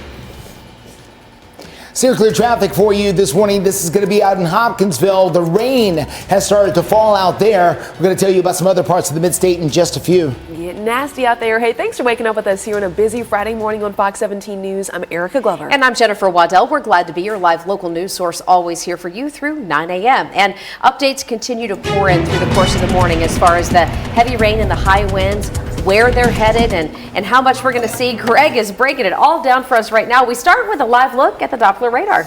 Yeah, and this is painting a picture here of what's to come. Right now, the rain that is coming down, there have been a few pockets of it, has been light to moderate. We haven't had any thunder or lightning across Middle Tennessee or southern Kentucky just yet, but you can see lightning strikes in this line that is moving toward us. That line of heavy rainfall will bring some thunder and lightning, and it will also bring in the strongest wind we're going to see of the day. And we're going to time out who's going to get it and when, because we all get it in different stages throughout the day from west to east. And there is a good chance well to our south for some severe weather throughout this afternoon, and even a little portion of our southern tier of counties could see some severe thunderstorm activity later this morning into early afternoon. So plenty of pieces to this puzzle that we're going to continue to put in place throughout the morning for you as this tracks closer to us. And we'll take a look at Doppler radar locally and track things for you as far as what's out on the radar as we take a look at our next check of the forecast. But I want to give you the big picture here. We are code red, and it's for the wind threat that we are facing throughout the morning and afternoon. 9 a.m., we're going to see our wind gusts up to near 50 miles per hour just to the west of Nashville. So we're talking Hopkinsville all the way down through Columbia and Lewisburg. That's by 9 a.m. And then by 10 o'clock, we'll see wind gusts in the Nashville area, right near 50 miles per hour. And then it gets out toward the Cumberland Plateau. So here is your future wind. And this is why we're code red. Power outages possible, down trees possible, and anything that is not tied down to the ground. We talked about that Monday night into Tuesday. Could potentially be knocked away and pushed down, just down the entire block. 45, like I mentioned, mile per hour wind speeds possible here for gusts at 9 a.m., 50 at 10 a.m., and then we stay in that range all the way through 11 o'clock and 12 o'clock. The gustiest wind, I believe, will be out toward the Cumberland Plateau. We'll take a look at impacts, and then we'll get you your 7-day forecast as well as track on the radar momentarily, but right now we're going to get you back out on the road and see if any of this is impacting our drive. Well, not yet, Greg, but of course, we're always on standby for that. Circular traffic this morning, 65 at Trinity Lane here on the north side. As you can see, traffic is moving along here. Small delays starting to build up as the amount of people on the road are already starting to increase here in our 5:30 half hour. But again, no big delays so far as you look at the drive times coming in from Lebanon at 39 minutes, Murfreesboro 53 minutes there on along I-24. The other drive on I-24 you could take is Clarksville to downtown at 55 minutes. Keep in mind, up there near Clarksville, Cadiz, Kentucky, Hopkinsville, that's where some of that rain is falling. Justin, thank you. 5:34 is the time right now. We talk a lot about the high cost of homelessness here on Fox 17 News. Well, that cost is felt by those without a home, especially when the weather swings into extremes, and that's what we're going to be experiencing the next several days. Which is why community leaders are gearing up to make sure everyone has a warm place to stay. Fox 17 News' Peyton Muse is joining us live outside one of those shelters with some more updates. Good morning, Peyton. Good morning, Erica and Jen. So I'm at Room in the Inn, and this is just one of the shelters that's opening up for the cold weather.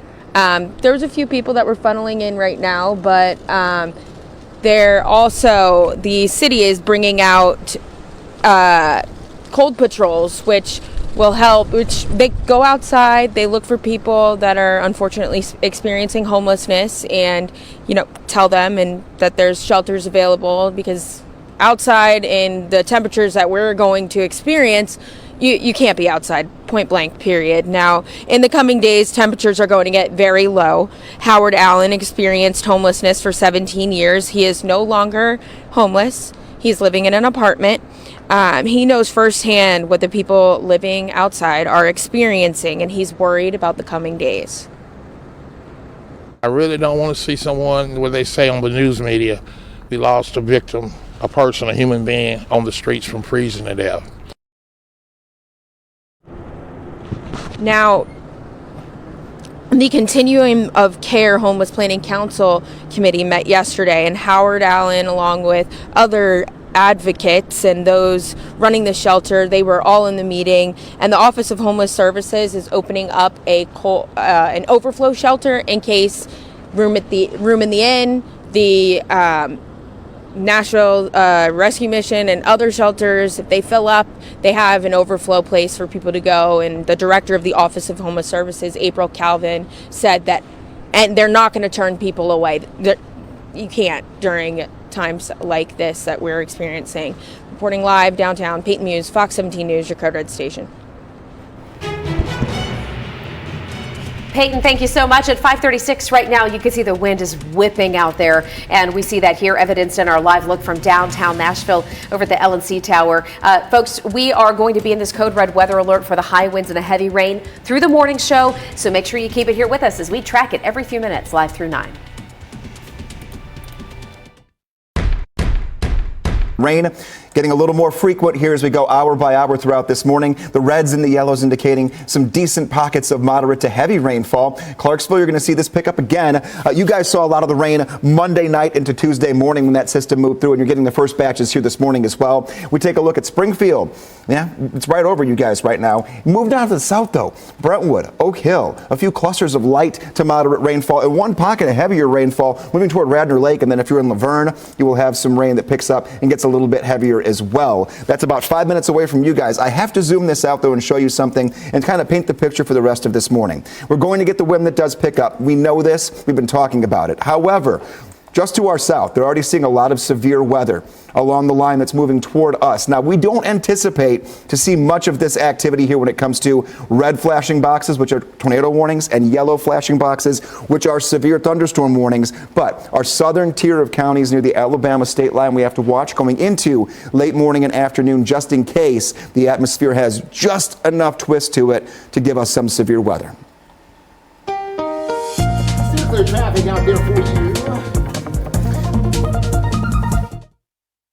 Still clear traffic out there for you this morning. Let's take a quick look here at Cadiz, Kentucky. Good morning out there. You can see the rain has been falling. As a matter of fact, if you stare right down there, you can see it right there hitting the concrete there along their main drag in Cadiz. So heads up, Cadiz, Kentucky, Hopkinsville, maybe moving into Clarksville eventually. We are seeing some of that rainfall out there. Also watching calm conditions here across I-24 as you make that drive into the Antioch area. We're going to continue to watch the road. So far, though, so good. Justin, thank you. Fox 17 News also following breaking news this Friday morning. Police say a man was shot near Gallatin Pike, and that is where our photojournalist was just before 4 o'clock this morning. Now, once he arrived in the parking lot right behind us here, he says he spotted 2 cop cars, but not long after they left the area. Police say the shooting victim is in stable condition and not cooperating with them, though. So far, information on what happened is very limited, but of course, we're working to get those calls out, get those answers for you, and we'll have some more updates throughout 9 o'clock this Friday morning. Coming up, hear from a family that continues to grieve after their son's murder is still unsolved. We track severe weather. Good morning. Your time right now is 5:44. It's been almost 3 months since a Murfreesboro man was killed, and his family wants answers. The reason for that, in part, is because whoever did it still hasn't been caught. Our Fox 17 News reporter Karen Aguilar joining us in the studio to tell us about the latest developments about this case. Good morning, Karen. Good morning, Jen and Erica. Murfreesboro police released video that shows the 2 suspects. Take a look at your screen. You can see the 2 people in hoodies with face masks making their way down the street, walking slowly on Cason Lane. Police say that was the night, October 12th, that Christopher McLean was robbed and killed. His friend seriously hurt too. Police say all the suspects came in that 4-door maroon. Well, you'll be seeing that that car. It's driving right down the street. That's the car that police say the suspects were in. McLean's parents deal with the tragedy of their son's death every single day. Take a listen.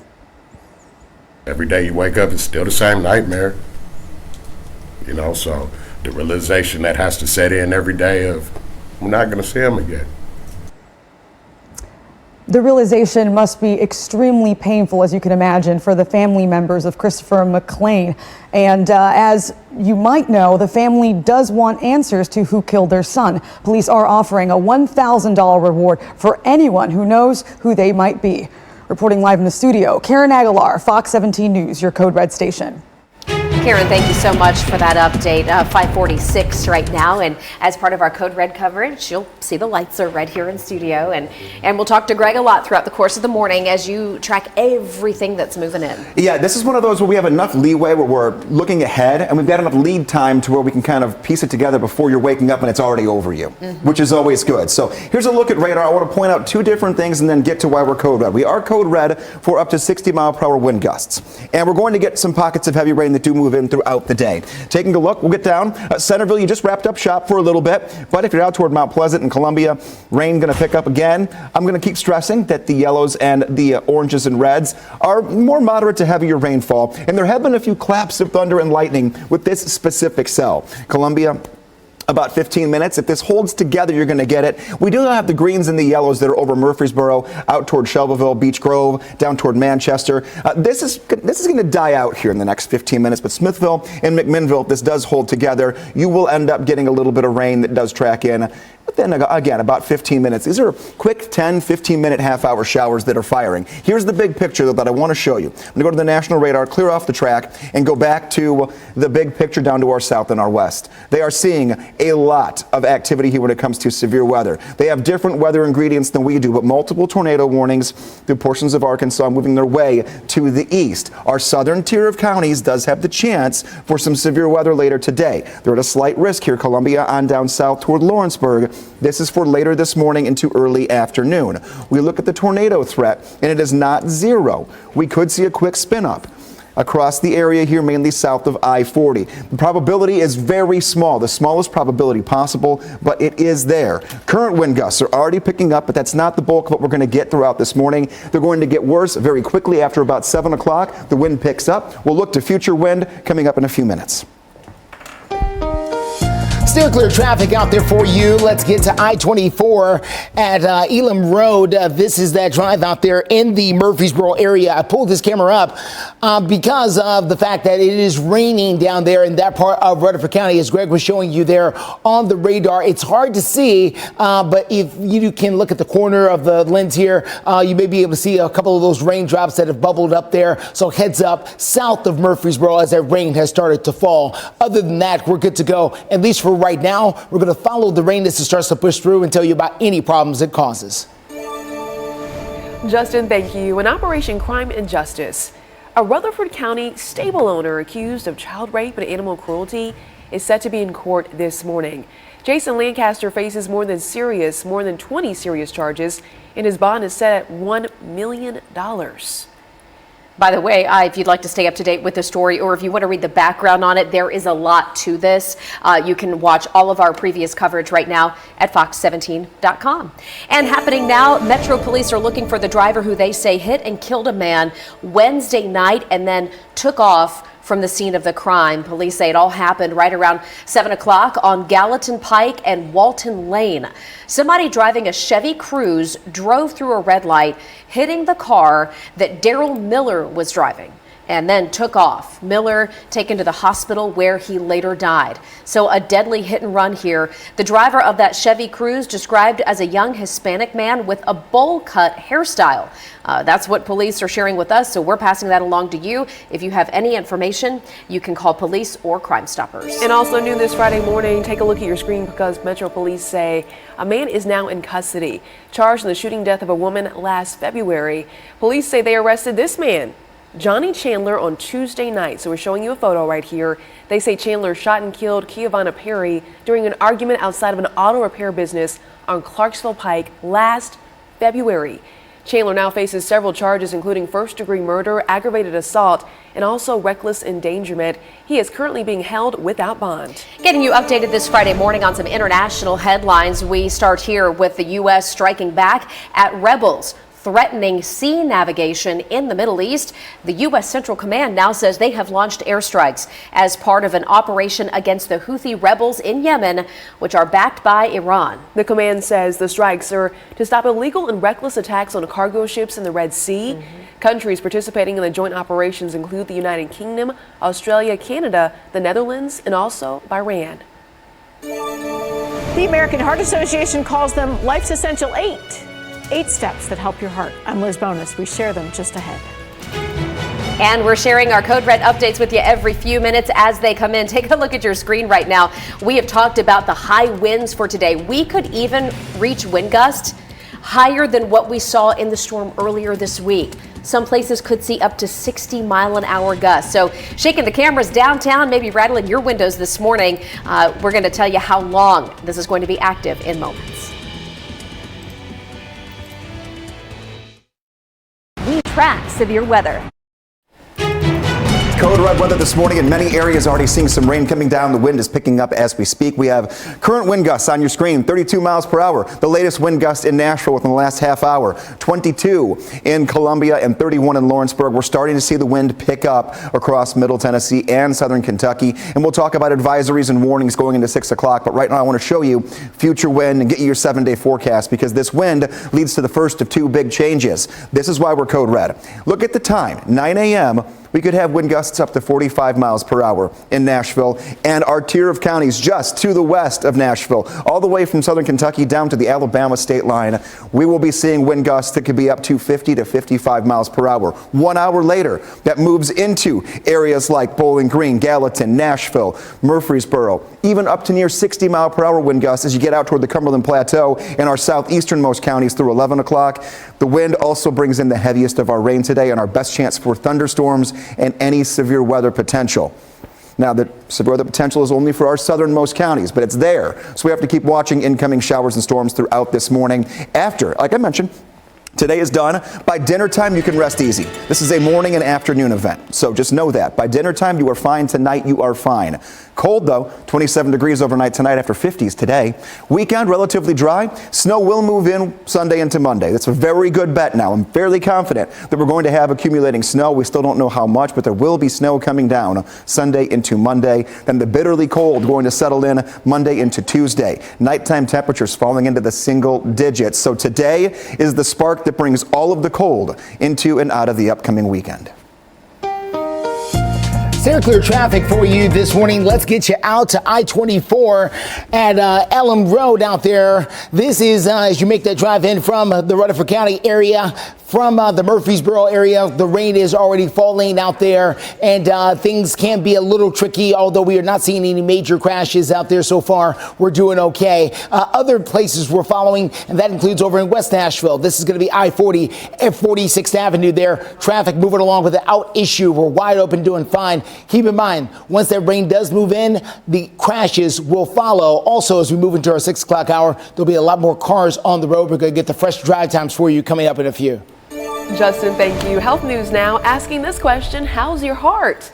If you've been feeling not so great and you have concerns, cardiologists say so many heart health problems can be prevented. Yeah, Fox 17 medical reporter Liz Bonus now sharing what doctors call the Essential 8 tips for heart health. Hey there, everybody. The American Heart Association calling these Life's Essential 8 because they found that they're some of the most significant steps to improve and maintain your cardiovascular health.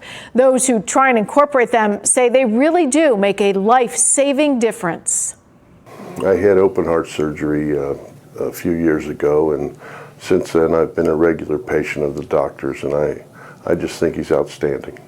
That doctor Tom McCabe is talking about is preventive cardiologist Joel Foreman of Ohio's Christ Hospital Heart and Vascular Center.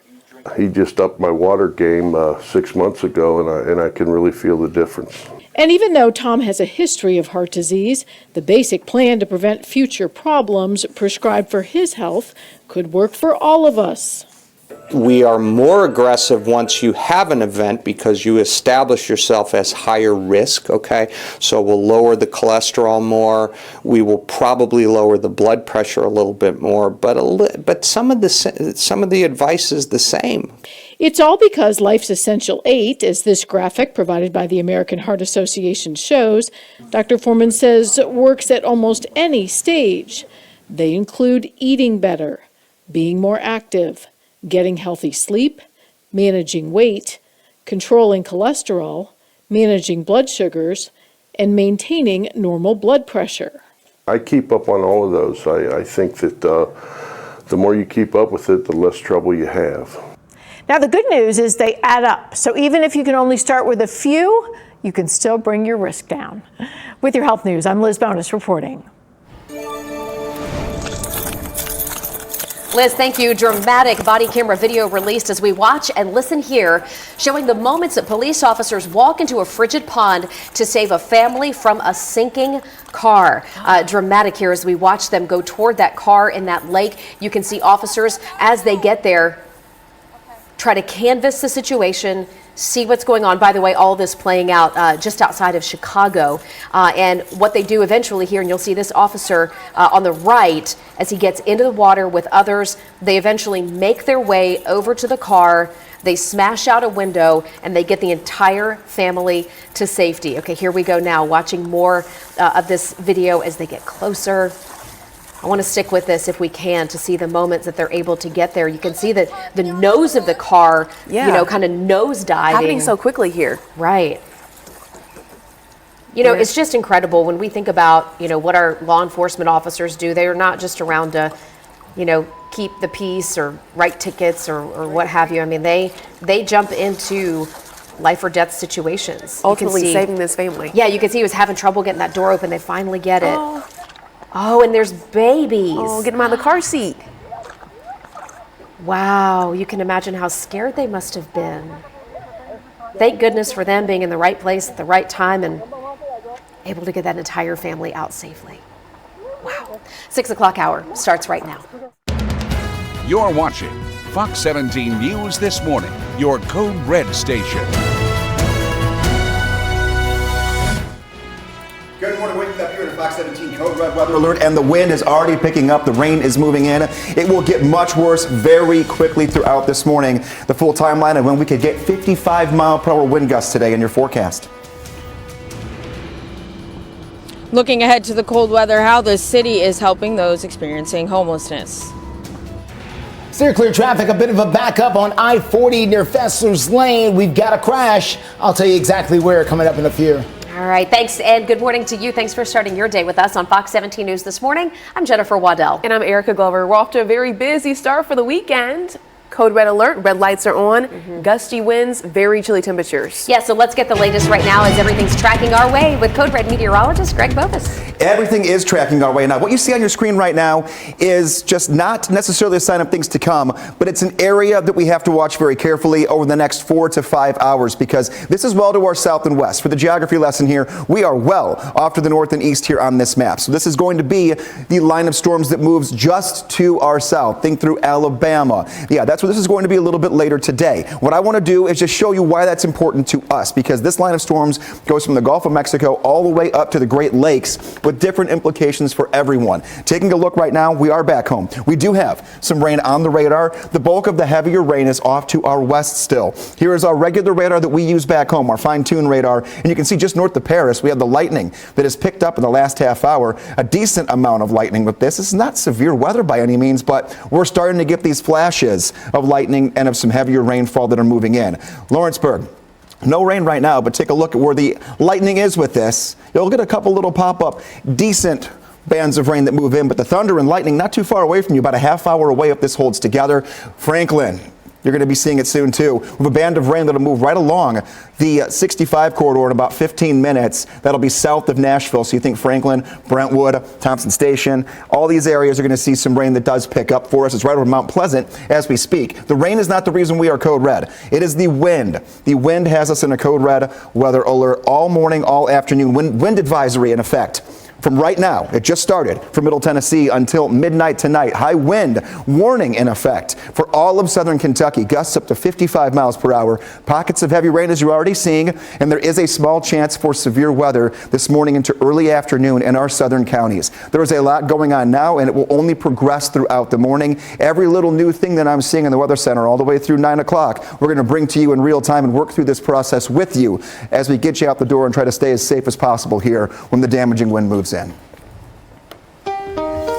Steer clear traffic this morning at 6:03. Let's take a good look at what we're dealing with out there as you make your way in from the east side. This is going to be I-24, very close to Fessler's Lane. As you make that drive towards the split, as you veer to the left to go to the 2nd and 4th Avenue side, trying to get down towards Wedgwood per se, that is where we're seeing the backup because of a crash. We're having a tough time seeing, but we know for sure it's there. Let's show it to you here on our map. Right here as you make your way towards 2nd and 4th Avenue, right around in that area there. That's where the crash is, and the backup is pushing you back here. So what can you do? Well, you could jump off at Hermitage Avenue and then take that into downtown instead. If you're really wanting to avoid it, you could take 440 to the south and skip the area altogether. Justin, thank you. As the cold weather approaches, city leaders are now busy gearing up and getting those shelters ready for folks who are experiencing homelessness. Right, and how they're doing that, plus resources that could help you or someone you know, with Fox 17 News reporter Peyton Muse joining us live right now outside of one shelter in Nashville. Good morning, Erica and Jen. So I'm here at room in the inn, and this is just one of the many shelters that they have that the city's using along with outreach groups to make sure that those that are unfortunately living outside have somewhere to go given the cold weather that's coming up. The Office of Emergency Management, they also have cold patrol officers that are going out making sure that people that are outside unfortunately experiencing homelessness know that they can go into a shelter. There's multiple shelters, and we're going to dig into that in just a moment here. And in the Continuum of Care Homeless Planning Council Shelter Committee meeting yesterday, members got together with shelters across Nashville and the Director of Office of Homeless Services to go over a number of things on their agenda. But one of those big topics is the cold weather shelters, looking ahead to the weather on Monday and Tuesday. The temperatures next week is going to be 8 degrees, and my outreach team's getting wore out because they're saying, take me now, take me now. I don't want to be out here next week. Now, that was the Office of Homeless Services Director April Calvin talking about what some of her outreach workers are experiencing, and a tough situation for those living outside. But Metro Social Services, OHS, and other teams are putting in the work to make sure that people are safe from this severe weather. Some of the shelters include the rescue mission room at the inn here, and then also they have a overflow shelter in case these shelters reach capacity, and that's on Brick Church Pike. Reporting live downtown, Peyton Muse, Fox 17 News, your Coder Station. Peyton, thank you. So many facets to getting ready for an extreme weather event like we are about to experience. So from the high winds, the heavy rain, the dangerously cold temperatures, and snow, we're covering all those angles. For one of them being TDOT, and they're telling Fox 17 News they are ready to go. They're prepared to take on weather across the state, telling us that they have 244,000 tons of salt ready to go. That's the salt they store in the big barns. And then their stock of brine is at about 1.6 million gallons. For those of you who are new to the area, the brine is a salt water mixture that they will spray on the roads before the storms roll in. It leaves kind of a white coating on the roads around here. They're going to focus on interstates and very busy secondaries first. And then they will work with our local departments of transportation as well to handle some of the outlying roads. So patience is going to be key as we go through the next several days. Erica? Oh, for sure. And talking about driving, TDOT recommends slowing down in those wet, snowy, or icy conditions, of course. So we're just giving you some good advice right here. Do not tailgate the snowplows who are out there doing some very hard work. And they say go ahead, and if you're going to get snow in your area, give yourself plenty of time to get to work, and then be sure that you clear all the snow off of your car. Okay, that's a very good idea. And go ahead and fuel up now. And then when driving in that snow, always slow down, be prepared, and then do not accelerate quickly. Do so very slowly, avoid those quick lane changes, and then merge slowly. And then keep an eye on all the upcoming traffic, and then stick with Fox 17 News because, of course, we've got you covered. Here on Fox 17 News, we're continuing to keep you updated on the daily with regards to the Titans. What's going to be next as they look for a new head coach? Well, we're going to show you how the candidates stack up in about 2 minutes.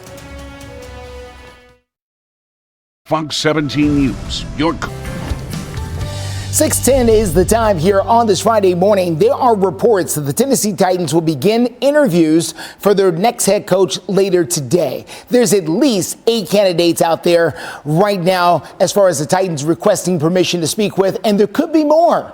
Who knows? But here is a few of the names that we know of so far, according to several reports. Let's start with Bobby Slowick. Who is he? Well, he is the offensive coordinator for the Houston Texans right now. They're getting set for a playoff game this weekend. He's also spent some time with the San Francisco 49ers. Why is that relevant? Well, that is where the Titans general manager, Ran Carthon, also spent some time, so they were there within the same organization at the same time. So there could be a connection there. We'll see if the Titans decide to go that direction. Keep in mind, he did not play in the NFL, and I'll tell you why that's important in just a second.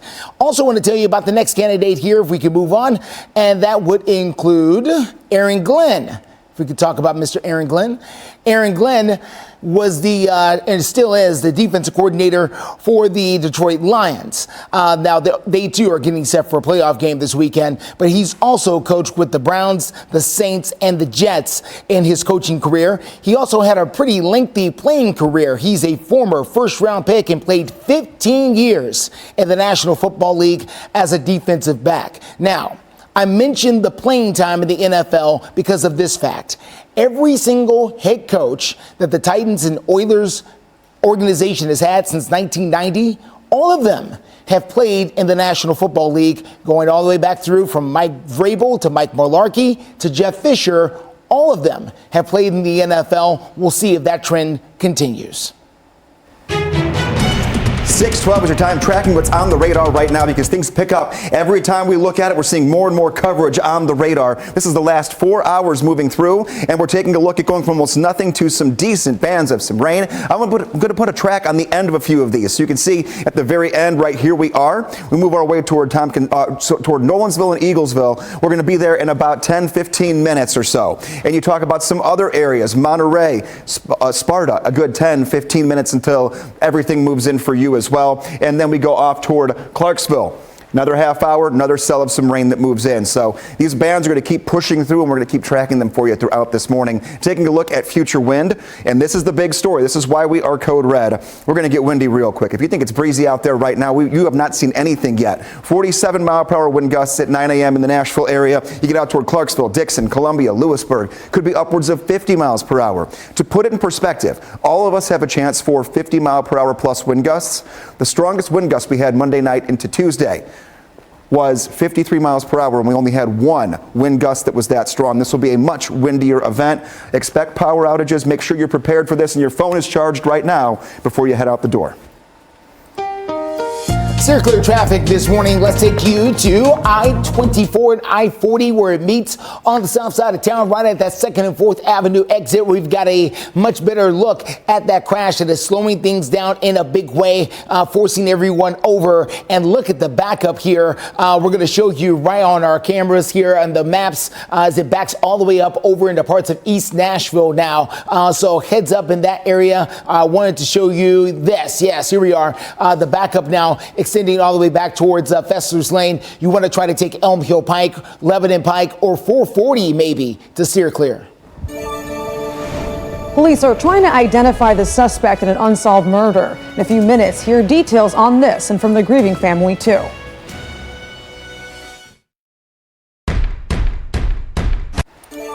Welcome back to Fox 17 News this morning at 6:15. In Operation Crime and Justice, we have something new from Rutherford County.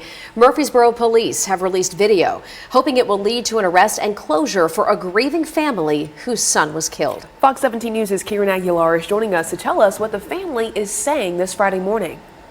Jen and Erica, it's been almost 3 months since Christopher McLean's death, and police have not been able to capture the people who killed him.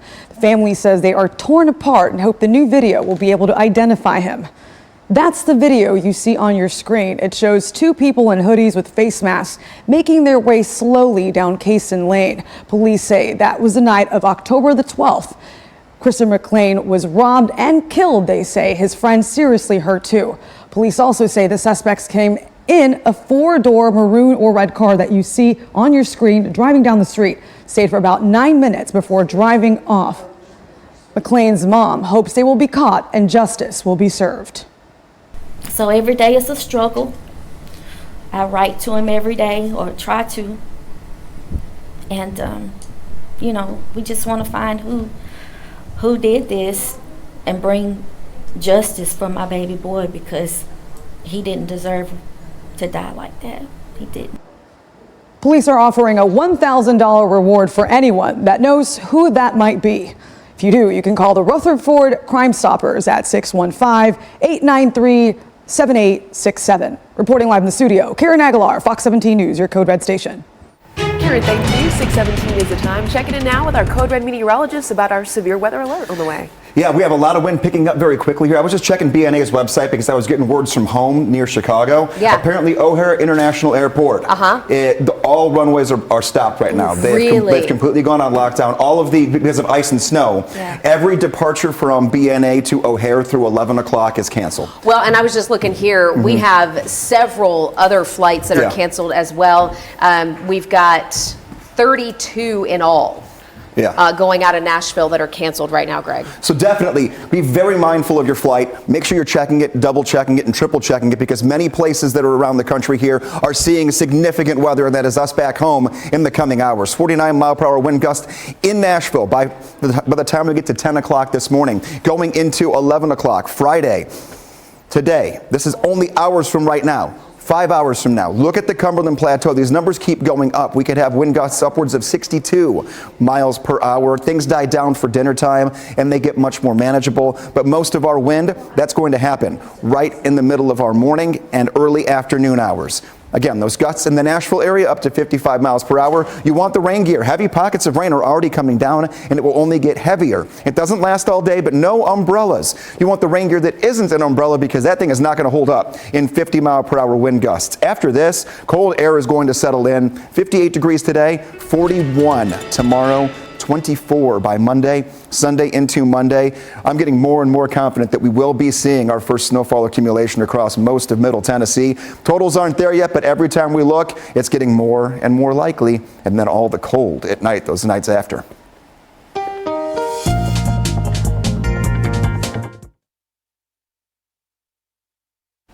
Still clear traffic. Let's take a look, everyone, as we deal with this issue out here. This is going to be I-24 at I-40 on the 2nd and 4th Avenue exit there as you jump off on the south side of town. We have got Metro Police on the scene with a bit of a mess there as you make that drive over there. So please, heads up.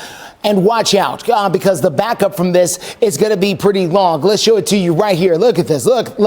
I mean, listen, you just don't want to be part of this if you don't have to be. The best way to steer clear, I-440 I would recommend. Elm Hill Pike I would recommend. Lebanon Pike I would recommend. Just don't try to continue on here on I-440 as you try to make your way towards where this crash is, because it may not be clearing up anytime soon here. We'll continue to watch the drive for you and let you know exactly the best ways to deal with this as we continue on live and local through 9. It is stacking up already. Justin, as you were going away from that live shot, we saw the first responders and their lights on heading that way. Thank you so much. Another top story we're following here this Friday morning. Jelly Roll takes on D.C. The country superstar speaking in front of Congress yesterday, pleading with lawmakers to take action to stop the fentanyl crisis. Jelly Roll is from Antioch, and he says he is the perfect person to speak about this issue because he was previously a drug dealer in the Nashville area before making it big. Listen. I've attended more funerals than I care to share with y'all. This committee, I could sit here and cry for days about the caskets I've carried of people I loved dearly, deeply, in my soul, good people, not just drug addicts. Uncles, friends, cousins, normal people. Jelly Roll continued to ask lawmakers to bring the Fend Off Fentanyl Act. All right, that is a law that, if it was passed, would target opioid traffickers, including members of the cartels who bring fentanyl to America. He also urged lawmakers to take this bill outside of the Senate to their colleagues who could really make a difference. The Senate having that meeting just yesterday.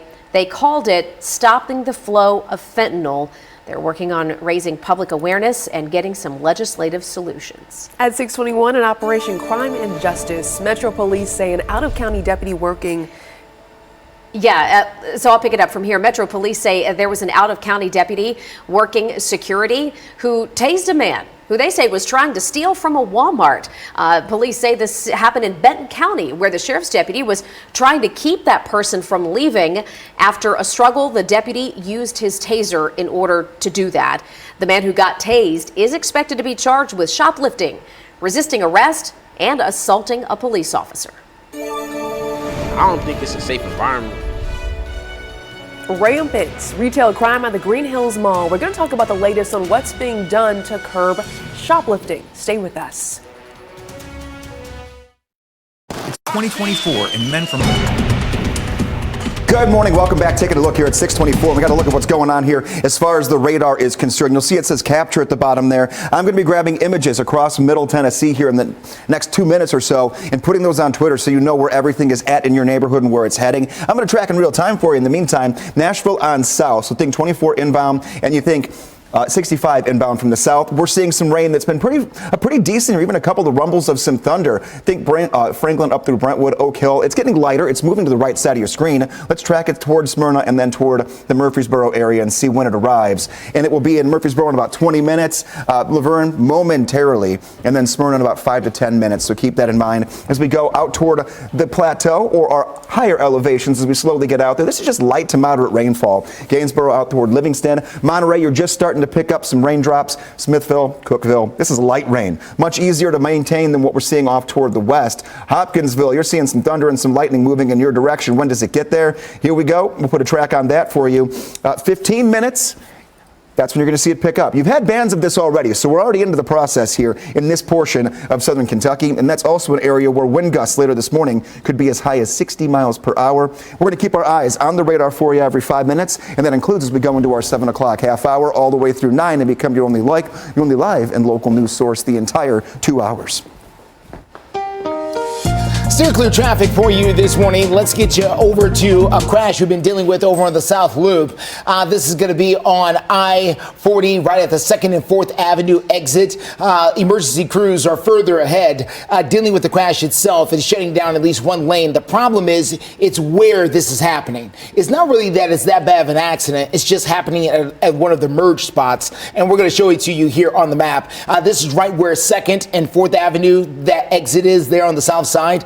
And this is where people are trying to get over to get on to 65 to go south towards Wedgwood or continue on I-40 towards the west side of town towards Broadway. So it's creating a bit of a issue, and that's the jam up. So you could try to take Elm Hill Pike, Lebanon Pike, any other way to get into downtown other than I-40 would be advisable right now. 626 and Operation Crime and Justice right now. Another case of retail crime at the Green Hills Mall. Shoplifters targeting Zara this week. In case you're not familiar, that is a clothing store. Yeah. Take a look at the video from Scoop Nashville. It would appear that Green Hills Mall security worker is chasing 3 women down an escalator here. Wow. A Scoop Nashville spokesperson telling Fox 17 News 3 shoplifters hit Zara and were trying to get away. Now, Fox 17 News did reach out to Green Hills Mall about this incident that happened on Wednesday. They told us Metro Police are in the process of investigating. We reached out to Metro Police. They said they were not aware if they received a report and added it could take up to 48 hours to receive it. All right, we'll follow that. Plus, we also continue to track the latest developments when it comes to the new Nissan Stadium. And our Fox 17 News reporter Karen Aguilar is going to show us the newest here in just a couple of minutes. Brand new video. We'll be right back. The Electronic Express New Year's... You're watching Fox 17 News This Morning, your Code Red station. Good morning, 6:30 on the dot, a live look in the heart of downtown Nashville. We are in a code red weather alert right now for damaging wind this morning. Anything that is a construction zone like what we see here in downtown, make sure your stuff is secured. We could have gusts upwards of 60 miles an hour. Steer clear traffic this morning. It's on the east side of town. That's I-40 as you make that drive around Fessler's Lane. Big slowdown because of an accident at an awkward spot. I'll explain in a few. And we do want to start by thanking you for waking up with us here bright and early on a Friday morning. For Fox 17 News, I'm Erica Glover. And I'm Jennifer Waddell. Let's get straight over to Greg. We were just mentioning the damaging winds being the biggest concern this morning. That they will be, and this is some rain ahead of the wind. The wind's beginning to pick up, but these bands of rain are not the main rain event. What always happens with a strong system like this is out ahead of the main wind and the main rain and possible thunderstorms, you do get a few bands of rain that kick up in front of it, and then that main line ends up feeding off of the energy that these leave behind. So tracking a couple of these for you real quick, and then talking about the wind. The wind really is the reason why we are in code red. If it was just raining outside like this, it'd be a typical slow go of it, but it wouldn't be that bad. Nashville, rain is moving up. At Mount Juliet, it's moving in along the 40 corridor.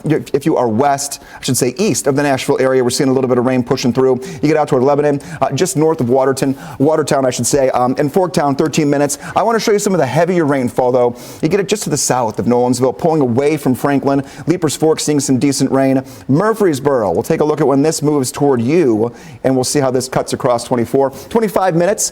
If it holds together within the next half hour, things will get a little more on the active side once again. Dixon, you have died down for now. Columbia, so have you. But Centerville, Hohenwald, and Mount Pleasant, this entire area going to continue to pick up coverage with the rainfall throughout this morning. I've got the lightning indicator turned on. We're not really seeing much lightning right now across most of Middle Tennessee, but we have been seeing flashes. The bigger area that we have to watch when it comes to any lightning is going to be our western counties first, and then eventually going to move through all of Middle Tennessee. I mentioned kick-up showers before the main line. Here's the main line, and we have had a slew of severe thunderstorm warnings and even tornado warnings well to our south and our west. We have a small chance for severe weather in our southern tier of counties, and we're talking wind gusts this morning up near 50 miles per hour. We're going to look at future wind for you coming up in the next check of your forecast. All right, everyone, steer clear traffic for you this morning. Let's get you out to I-24 at I-40 at the Silman-Evans Bridge. That's the camera angle, but the crash itself is further up here right at the 2nd and 4th Avenue exit on the south side of downtown on the loop. It is shutting down at least one lane and pushing everyone over, and this is causing delays pushing back towards Fessler's Lane and beyond, really. But we're going to move over here and show you right here. This is where you've seen the slowdown. If you're going towards Nissan Stadium, you're fine. If you're going towards 2nd and 4th Avenue, towards Wedgwood, that's where the problems are. My advice, well, if you're far enough back, you can take 440 and avoid the whole thing. If you're past there, you want to try to take maybe Elm Hill Pike or Lebanon Pike a little further up. That can get you into downtown. Murfreesboro Road, maybe even. That can get you into downtown as well, because 40 is going to be a slow go for a while.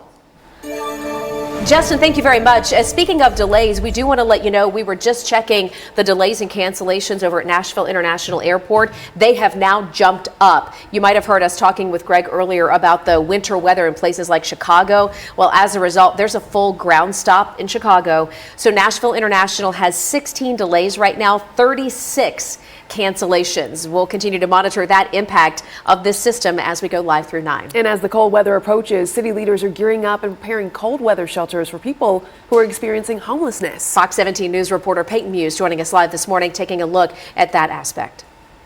This is one of the many shelters, Room in the Inn, that they are using, the city is using for the cold weather that is coming ahead. And the Office of Emergency Management, actually, they're bringing out cold patrol officers that are here to help those that are unfortunately living outside and tell them that they have shelters available, because the weather that we are going to experience is going to be very cold and people should not be outside. And in the coming days, temperatures are going to get down very low. Howard Allen experienced homelessness for 17 years. He is now living in an apartment and no longer homeless. He knows firsthand what the people living outside are experiencing, and he's worried about the coming days. I really don't want to see someone, what they say on the news media, we lost a victim, a person, a human being on the streets from freezing to death. The Continuum of Care Homeless Planning Council Shelter Committee met yesterday, and Howard Allen advocates and those running the shelter all were in the meeting, along with the Office of Homeless Services Director, April Calvin. And the Office of Homeless Services, OHS, says that they do have an overflow shelter in case Room in the Inn, the rescue mission, and other shelters do fill up, and that overflow shelter is at Brick Church Pike. Reporting downtown, Peyton Muse, Fox 17 News, your Code Red station. Peyton, thank you. And we always want to hear from you. We have a live Twitter poll right now. We're asking this question: do you dislike snow or cold more? As of right now, 70.7% of you all say cold is the big issue at hand. You still have time to go ahead and let us know what you think by going to our Fox Nashville X page, formerly known as Twitter. Go ahead and sound off. 6:36 is the time right now, and we have several school districts that have announced they are closing today ahead of potentially severe weather. So let's get a look at the updated list right now. By the way, we do have this posted on the website for you and scrolling at the bottom, but we've got Christian County, Kentucky closed today, Cheatham County, Cumberland County, Franklin County, and Giles County, along with Houston, Humphreys, Lawrence, Overton, and Van Buren County. We'll continue to keep this updated for you. I do expect that we will have more closures to announce looking ahead to next week. Now, keep this in mind, Monday is a holiday. So kids won't be in school anyway on Monday. Could they be out Tuesday as well?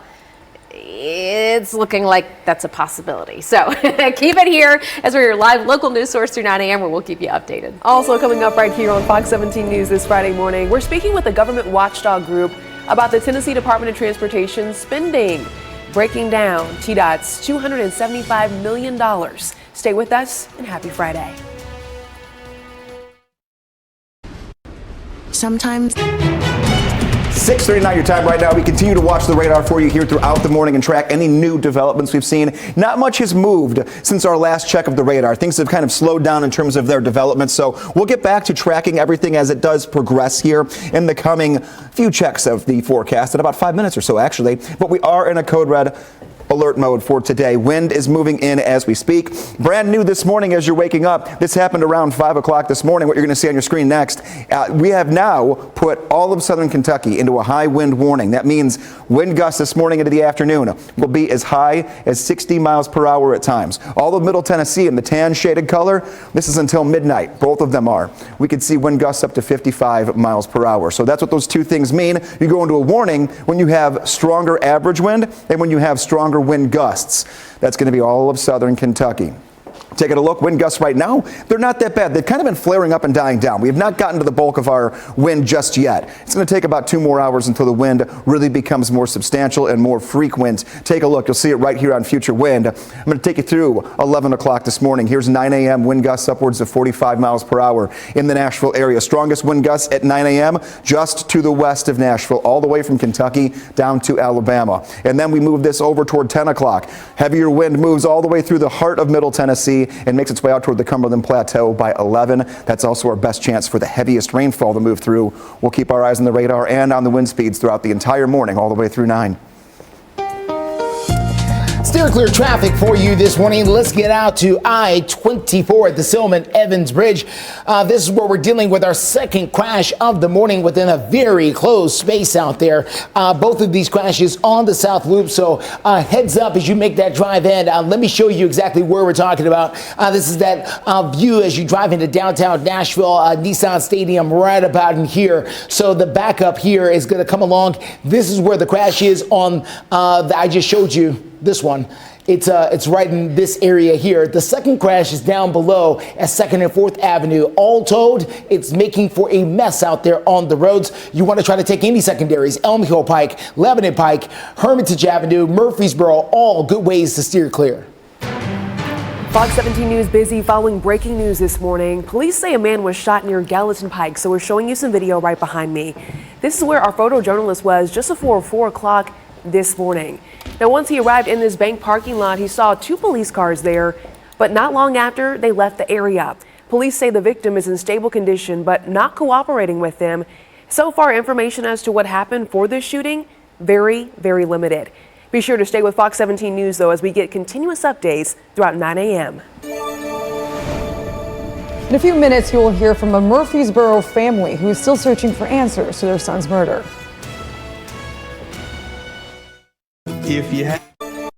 Good morning and welcome back to Fox 17 News this morning. It is 6:45 right now. New video being released after the murder of a young man, and the family is now hoping that this video will help Murfreesboro police solve the crime. Our Fox 17 News' Karen Aguilar is telling us what the family is asking for.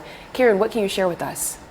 Jen and Erica, Christopher McLean's parents want the people responsible for killing their son to be identified. Take a look at the video. Police say that's the car the 2 suspects were driving. before the event happened. Now, you can also see the two people in hoodies and face masks slowly going down Cason Lane on October the 12th. At the time, the police say McClain and his friend were standing inside a garage when the suspects approached them, robbed and killed McClain, and also seriously hurt his friend. McClain's parents are still dealing with the pain daily. They say they just want justice. So every day is a struggle. I write to him every day, or try to. And, you know, we just want to find who did this and bring justice for my baby boy, because he didn't deserve to die like that. He didn't. To help McClain's family get justice, you can contact Murfreesboro Police if you know who the suspects might be. They are offering $1,000 reward if you can identify them. Reporting live in the studio, Karen Aguilar, Fox 17 News, your Code Red station. Karen, thank you so much. Right now, as we are in a code red weather alert, we will keep you updated every few minutes, live through 9 a.m. on the changing conditions. We've got the high damaging wind gusts this morning expected, plus heavy rain again. So what's the latest, Greg?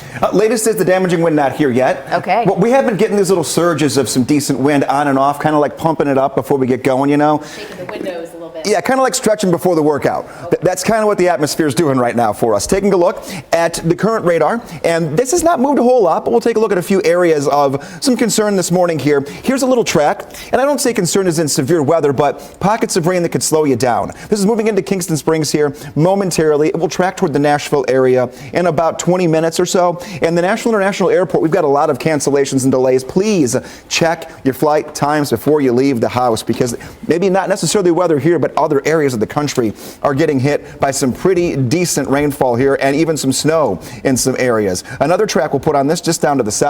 We'll move our way down toward just exiting Centerville right now, but Leapers Fork, Franklin, you'll end up getting clipped by this in about a half hour if it holds true. And then we'll look at one more area that we'll see some rain move back in. Columbia, you've been moderate rain, light rain, moderate rain, light rain all morning long, and that has not changed. Out toward the Cumberland Plateau, everything has just been covered in light rainfall for the last hour. Nothing to worry about there. There have been some lightning strikes in our southwesternmost counties, and up toward Hopkinsville, we're seeing a few lightning strikes as well. Keep that in mind. This is an area that we're going to watch very closely, because you are in a high wind warning. You could see wind gusts upwards of 60 miles per hour later this morning. The wind really is the big story in our forecast, will continue to be the big story. That's why we're in a code red weather alert for the rest of this morning and afternoon. We'll take a look at future wind and the current wind speeds in a few moments. This, Jen called it this looks like a little bit of an ominous extended forecast. There are 3 red boxes. We have code red today for wind, code red on Monday for cold and snow potential, and code red on Tuesday of next week for very cold starts to the day, dangerous cold ahead of us after this windy day.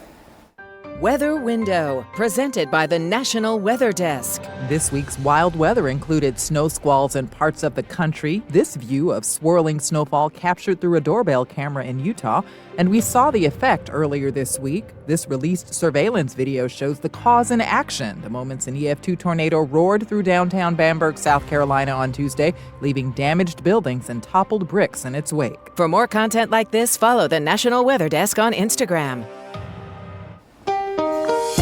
Steer clear traffic for you this morning. Let's get you out for I-24, very close to the curve there as you make your way across the Cumberland River towards the split. You can see where there's one vehicle here on the shoulder of the road. TDOT is there, Metro Police is there, and it's causing a bit of a backup through the heart of downtown Nashville. Let me show it to you here on our map. So yeah, we've got a crash further down near 2nd and 4th Avenue that's causing the backup here on I-40. Then we've got that disabled vehicle here closer to Nissan Stadium that's causing the backup back towards Trinity Lane. You can always try to take maybe Ellington Parkway. That'll get you where you need to go towards James Robertson Parkway from the south and east side of town. With this mess, you may want to try things like Elm Hill Pike or Lebanon Pike, because it's still a mess right now trying to get in from that east side, and the wind is picking up.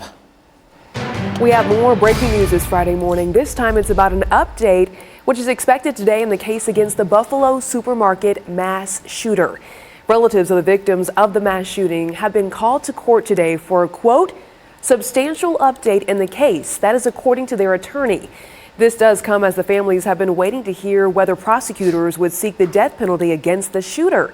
The shooter, though, is already serving multiple life sentences with no chance for parole. 10 black people were killed during this shooting back in the May year of 2022. Happening right now in Nashville. Metro Police are looking for the driver involved in a deadly hit-and-run crash. Let's get to the details for you. Perhaps you have information that could help police. It all happened at the intersection of Gallatin Pike and Walton Lane. Give you a locator here for perspective. This is right near the Nashville National Cemetery. Somebody driving a Chevy Cruze ran a red light, hit Daryl Miller's car, then took off. Mr. Miller died at a local hospital. Police described the driver of that Chevy Cruze as a young Hispanic man with a bowl-cut hairstyle. Call police with any information that could help solve this crime. And also new this morning, Metro Police say a man is now in custody, charged in the shooting death of a woman last February. Yeah, police say they arrested Johnny Chandler Tuesday night, claiming that Chandler shot and killed Kaviana Perry during an argument outside of an auto body shop on Clarksville Pike. Chandler now facing several charges, including first-degree murder, aggravated assault, and reckless endangerment. He's being held without bond. We are now covering international headlines, talking about how the U.S. strikes back at rebels threatening sea navigation over in the Middle East.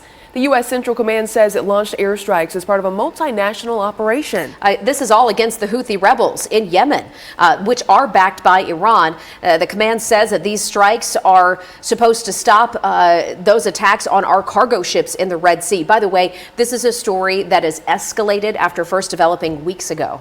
The joint operations include the United Kingdom, Australia, Canada, the Netherlands, and Bahrain.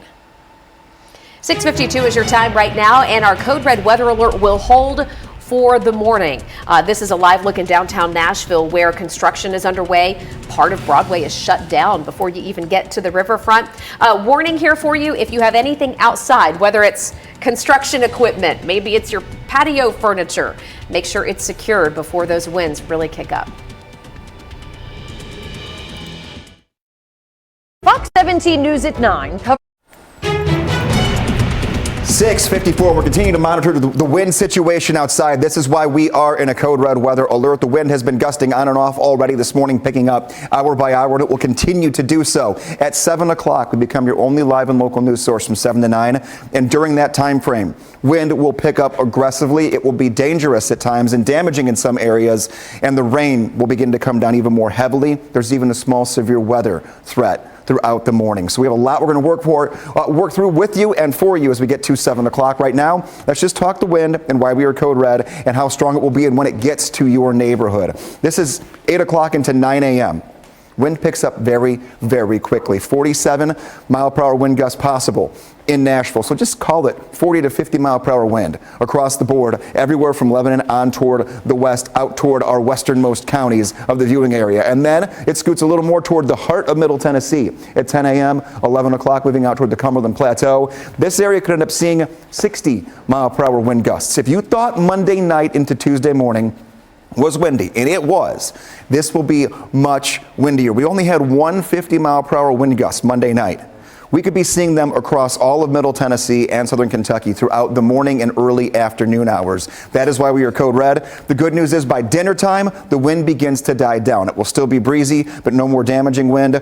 The rain will be out of here by then. So if you can make it through the afternoon, you do put things inside. You try to limit your time driving around in this when it's right in the middle of Middle Tennessee, say 9 o'clock through noon. You should be okay. Charge your cell phone right now and stick with us as we go into the 7 o'clock half hour in a couple of minutes. Steer clear traffic for you this morning. Let's get started here at I-24 near Antioch Pike. We have just picked up a new crash out there as you make that drive in from the Antioch area. Police are on the scene. Actually, it looks like TDOT may be on the scene with this one, but it is squeezing traffic over and causing a bit of a slowdown. Heads up, too. This is a great opportunity to point out something else, and that is potholes. Look at this bad boy right here. Whew, boy. So if you're flying along I-24, you didn't see that, that'll give you a bad morning real quick. So heads up as you make that drive into town. There are plenty of other crashes around to show you. We're going to get deeper into that coming up with our 7 o'clock hour full forecast with your drive times coming up in a few. Justin, thank you. Hey, take a look at this and listen.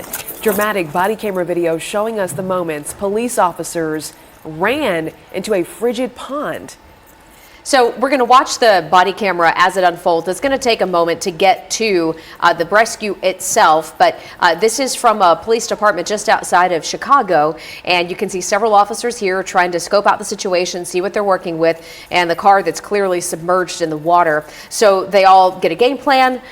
They decide how they're going to approach this, and then we'll watch here as these officers start to make their way into the water. By the way,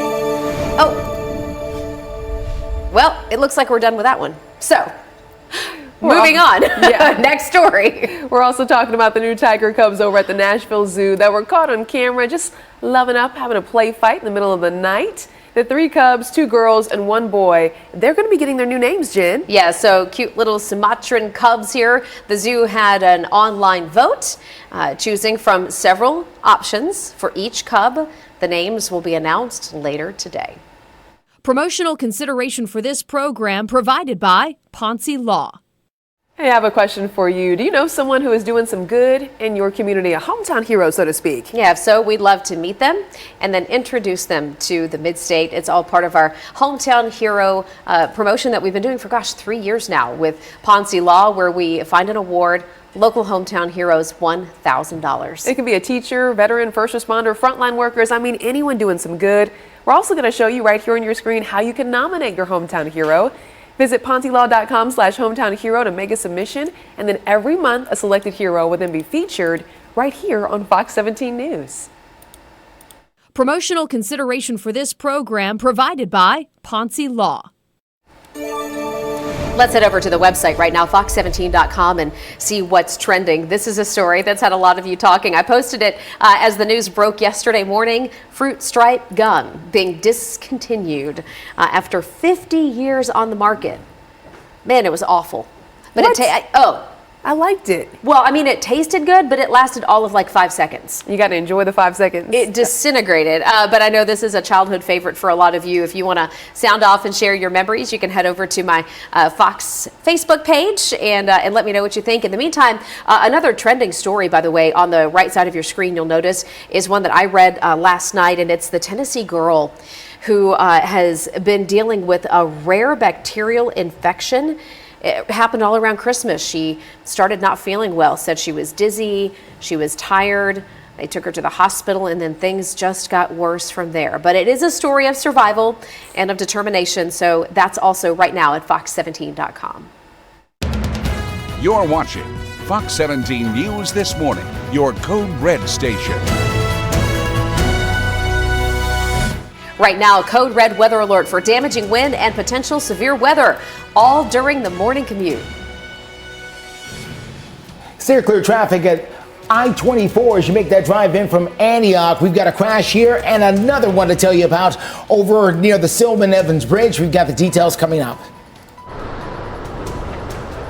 TDOT says they're prepared for Monday's potential snow, how they're gearing up to make sure you all are safe on the roads. All right, want to thank you for waking up with us here on a busy Friday morning on Fox 17 News. I'm Erica Glover. And I'm Jennifer Waddell. Glad to be your live local news source, always here for you through 9 a.m. And that Code Red weather alert is the story of the day. Our meteorologist Greg Bobus talking about the wind advisory, so the high wind concerns and the potential for some heavy rain. Yeah, our next weather maker is starting to gear up as we speak right now. You're going to see a lot of our cameras, rain being jostled around by the wind. That is the big story here. And we're going to break down what we're seeing right now and when the wind actually gets even stronger than what it is at the moment. So let's talk about the wind first. This is brand new as you're waking up with us this morning.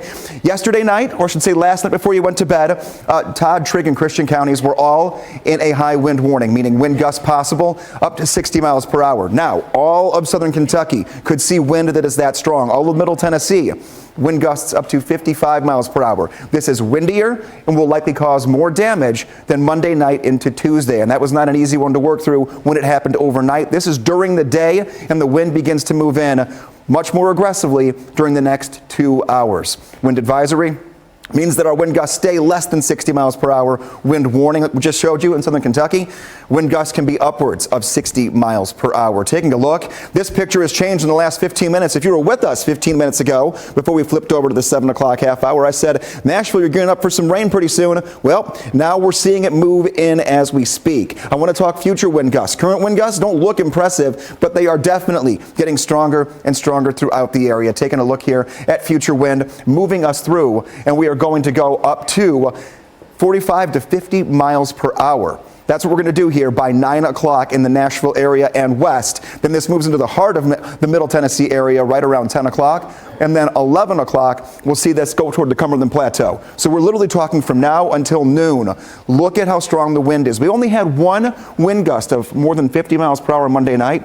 We could be seeing that happening all over the entire viewing area in the next couple hours. I mean, Greg, I can't help but notice that 62-mile-an-hour gust that is forecast right now for Gallatin right before lunchtime. That is concerning. All right, Greg, thank you. And as we do get ready for the high wind and, of course, the rain moving in today, there are some experts who have information for you that they wanted us to pass along to make sure you're prepared for today. You'll hear us say all the time, bring in the trash cans, right? Bring in the patio furniture. But the National Weather Service also is advising if you have plans today, especially with 60-mile-an-hour wind gusts, they're saying don't take any chances. Just postpone or even cancel any outdoor activities once a high wind advisory or high wind warning have been issued.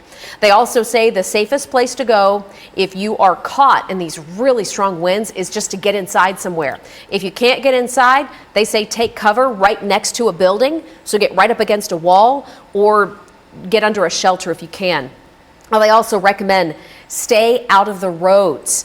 Not only could it be dangerous for you if you lose your footing or your balance, but when you're out in areas like that, you increase the chance that you're going to get hit by debris. So one more warning that I want to make sure we hit home with you guys. The National Weather Service says if you come across downed trees or power lines, do not, especially with the power lines, do not under any circumstances try to clear anything yourself. You walk into dangers with regards to potential live wires. Yeah, some good advice there. We're also taking a closer look over on Fox17.com at our school closure list that folks definitely need to be aware of this Friday, right? So take a look at your screen right now. We know that Christian County, Kentucky schools closed. Fayetteville City schools closed. Macon Christian Academy also closed. The extended care closed. Cheatham County schools closed as well. You can check out that full list again, Fox17.com. All right, some good news with Steer Clear traffic at 7:05 as we get started. A couple of crashes we were dealing with a little earlier have now cleared. The one at I-24 near Antioch Pike is out of here. The other one at 2nd and 4th Avenue on the South Loop, that one is also cleared. This one is still with us, though. I-24, as you make your way through the heart of downtown, just past Shelby Avenue there on the shoulder, causing a bit of a backup through the heart of the city there. You can always try to jump off and use James Robinson Parkway to work your way through the heart of the city there if you would like to steer clear. Here are the best drive times we've got right now. Clarksville into downtown in 59 minutes. Murfreesboro at 61 minutes. Hendersonville 29 minutes in from the north side. We are here for you this morning live through 9 as we all work you through the current weather conditions, so the high winds and the heavy rain. But we're also working to keep you informed as we get into next week with the winter storm coming our way, and TDOT has already let us know they are taking precautions now to make sure the roads are clear. Fox 17 News reporter Peyton Muse joining us live with what they're doing right now to make sure of that. Good morning, Jen. So I'm actually near TDOT headquarters, and I know because I've been here before, a little bit further back they have the salt domes and the trucks. Unfortunately, we can't get back there right now, but they have all of the stuff that they need, the salt, the plows, the crews, they're all getting ready. And as we are expecting the severe winter weather coming on Monday, and TDOT is ensuring that the roads are safe and free of ice and snow. TDOT says the roads are their number one responsibility as they're getting ready to gear up for this cold weather coming up, with temperatures dropping very, very low. Drivers and motorist safety, again, is a top priority. TDOT's Commissioner Butch Ely says their salt bins are ready and fully stocked, ready to go. And also brine, they have brine, and what that is a salt and water mixture that's used to prep the roads beforehand, before the severe weather. TDOT has about 244,000 tons of salt and more than 1.6 million gallons of salt brine that they're ready to put on the roads. And the department wants to remind people when traveling, even now, I mean, be safe, slow down, especially when it's snowing. And also, if there's ice, try to avoid the roads. But again, drive slowly, take precautions, because this weather that we have coming up, you don't want to take it lightly. Reporting live in West Nashville, Peyton Muse, Fox 17 News, your Carter station. Well, there are reports that the Tennessee Titans will begin interviews for their next head coach later today. There's around 8 names out there. I'm going to tell you about some of the things on their resume coming up in a few. I gotta help. 7:10 is the time. There are reports that the Tennessee Titans will begin interviews for their next head coach as soon as today. There's as many as 8 candidates with the names floating around right now, with, reporters putting their names on the line to try to make sure they understand who the Titans could be talking to. We've collected a few of the names that we believe the Titans could be speaking with. The top candidate, and the one that's being reported that the Titans could be talking to today, is this man right here. This is Brian Callahan. He is the current offensive coordinator for the Cincinnati Bengals. He's been there for the last couple of seasons, including helping the Bengals get to the Super Bowl a couple of years ago. He's also coached with the Raiders, the Broncos, and the Lions. Now, Mr. Callahan did not play in the NFL. I'm going to tell you why that's important in just a second. First, I want to show you the next candidate that they could be talking to, and that's Antonio Pierce. Now, he is the Raiders' interim head coach right now, but he has not been given the full-time job. He has also spent time coaching over at Arizona State University. He did play 9 years in the National Football League, including winning a Super Bowl with the New York Giants as a linebacker. And I point that out because since 1990, the Tennessee Titans have the distinction of hiring head coaches who have played in the National Football League. Every single head coach they've hired over the last 30 to 40 years have all played in the NFL. And good morning. Waking up here, monitoring your forecast. I'm tracking a few things for you right now in real time on top of the radar because the rain continues to pick up over portions of Middle Tennessee. And now this is zoomed in a little bit toward the Nashville area itself. So if you're in Brentwood, momentarily you're into some heavier rainfall again. Ashland City, Oak Hill, Vandy, TSU campus, all these areas in the next 10 minutes, the rain is going to pick back up. It has been coming in waves throughout the overnight into this morning. I'm going to erase the track on this for you and zoom it back out to the entire viewing area and take a look. Yeah, the rain is prevalent in many spots. Most of our areas that are seeing a lot of the lightning so far this morning are the leading edge of what's going to end up being a very quick-moving but heavy rainmaker that will bring in a lot of thunder and lightning and could bring in a few stronger thunderstorms. So we're in a code red weather alert for a 2-part forecast. Now, 1, wind across the board for everyone here. The wind moves into our westernmost counties most prevalently in the next hour and then progresses throughout the morning. I'm going to have that line for you here and take a look at it, where it's at and where it's going to be going here in just a few minutes from right now. But one more track going up toward Mount Pleasant and Columbia in the next half hour. That red you see right there, thunder embedded into that system. Visibility will be very low with all the wind that we're seeing out there. Be very careful if you have to head out today between now and noon. Very dangerous wind and damaging wind could potentially bring down some trees and tree limbs. Watch for debris in the roads this morning. Justin?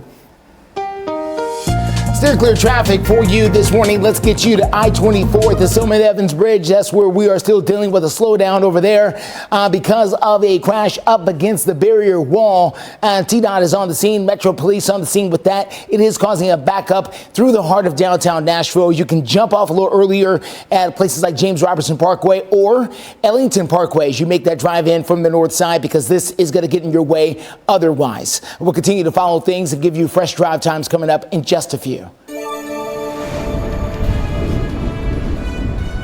New visuals for the Nissan Stadium have been shown to the public.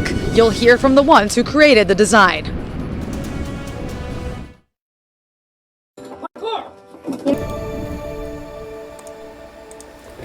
7:15 is the time. Right now, the National Weather Service, want to let you know, has issued multiple severe thunderstorm warnings in West Tennessee. Yeah, we're looking live right now at the Doppler radar as these systems are moving through our state. And what we're really focusing on right now is Memphis. So if you look toward the center and then just left of your screen, you'll see Memphis. Lots of warnings out that way right now. They just dropped a tornado warning, as a matter of fact, for Memphis. That big red and purple line that you see on your screen is what is heading our direction as we speak. That's what Greg is tracking for us. And we want to take this opportunity to just remind you that we are in a code red weather alert. As a result, you can stay updated and informed all day long, even when the power goes out, by making sure you have the Fox 17 app downloaded. Charge your phones now. Keep them charged throughout the day. Will be a good resource for you for all of the updates as they come in. And Jen, you just talked about power. Well, NES also wants you to know that, yes, they're watching the weather very closely. They know that we're under a winter wind advisory, and they say now's the time to go ahead and prepare if you're not already in the know for this. Yeah, absolutely. So charge your devices. See if you've got an extra source of heat in case you need it when it gets colder. Flashlights, candles, all those things if you do lose power. Right now, looking at the NES website, their current outages are listed at just 5. So that's encouraging. But when it comes to outages, we're talking about flights this morning. High impact because of this weather system. We're going to talk to Greg now about how the weather is impacting flights. We have delays and 36 cancellations at Nashville International right now, Greg. And now 26 delays as well. Yeah, and a lot of that connected to Chicago, where they have a full ground stop right now. They're just trying to get ice and snow off the runways, and they know how to deal with this. So if they have a full ground stop, you know it's rough in Chicago. Taking a look here, and this is what is beginning to move through. This is the beginning of what Jen and Erica just showed you, that band that's moving into West Tennessee. These are out in front of it. This is not severe weather just yet. We're going to put a track on a couple of these for you to show you where the rain is at and where it's going. Clarksville, it's right over you now. This is your 5th band of heavier rainfall so far this morning that we've been tracking into your area. And then we look a little more toward the east, Springfield, right over you. If you're in Portland or Linda, I would say the next 15, 20 minutes, you're going to go from light, steady rainfall. The wind has been picking up. And then if you're bringing 24 in from the south, and if you're bringing in from the south from 65, you've got rain that is blanketing you right now. That with the wind is not a good combination here. Let's talk the potential for severe weather. We just talked about severe thunderstorms well to our west, just getting into West Tennessee, and our southernmost counties have a chance. We could see some severe thunderstorms that do track in. Our tornado threat is not at 0. Taking a look here, the only place I'm really concerned is right along the Alabama state line. These are percentages that, if you don't know what it means, would make completely no sense. So we'll break it down very easily. The percentage chance of having a tornado anywhere in the brown shaded area is 3% within any 25-mile point from where you're at. So if I'm standing right where I'm at, 25 miles in any direction could see a tornado 3% of the time. Not a high impact event. The wind is why we are code red, the broad, widespread wind. Gusts are going up every time we show this map, and that will continue to be the case. Future wind going forward, here's what we're doing. We'll show you 9 o'clock first. We're getting our way toward 50-mile-per-hour wind gusts across the board. Our strongest wind gust Monday night into Tuesday was 53 miles per hour. Look at how many potential 50-mile-per-hour wind gusts we'll have through 10 o'clock and then even going toward 11 o'clock. That comes with heavy rain that we'll track in the next check of your forecast. Still clear traffic. I have a crash to tell you about I-24 near Thompson Lane. You can see how things are slowing down here. You want to take Antioch Pike, perhaps Murfreesboro Pike is the best way to steer clear.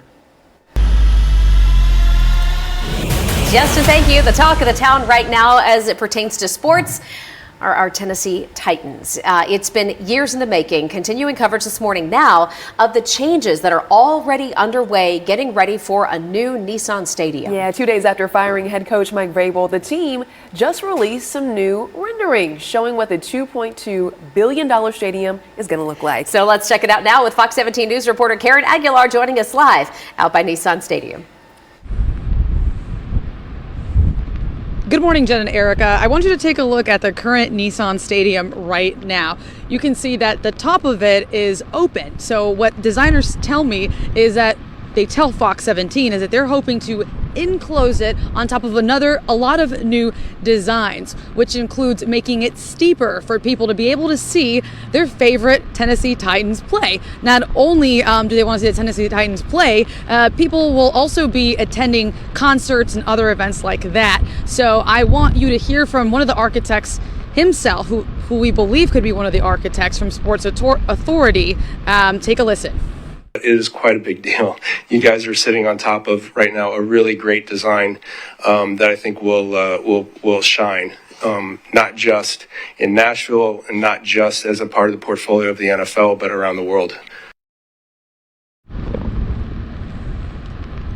So not only will it be the talk of the town, it could potentially be the talk of the entire nation. So we're going to be waiting to see what comes of that design. There's still more things that are in the works, according to the person that you just heard. And Jen and Erica, I just wanted to address on air.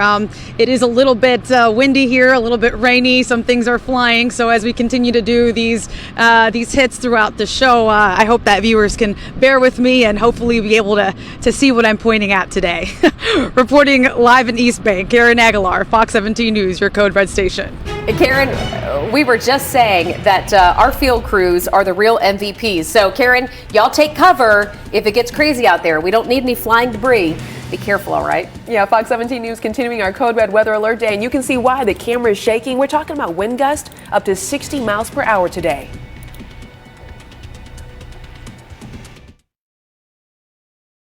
Fridays, Lakeith stands. 7:24, and the forecast keeps getting more and more active. Every time we look at the radar, there's more rain on it, and we're seeing more lightning creep into everywhere west of I-65. And that's only going to continue to move to the east. It will actually speed up here momentarily in the next hour, hour and a half. Not only will the wind speeds go up, but the progression of this system moving in will get a little bit faster once the sun has been up for a little bit longer. Taking a look here at Doppler radar, I want to track a few things. We've got a little bit of a lull in the Nashville area. It's not completely done raining as we speak, but we're going to get much more steady and much more on the moderate side when it comes to how heavy the rainfall is within the next 15-20 minutes, and this is going to last 15-20 minutes. I'm going to look up to the north and to the west, and this is what we're seeing a lot of here.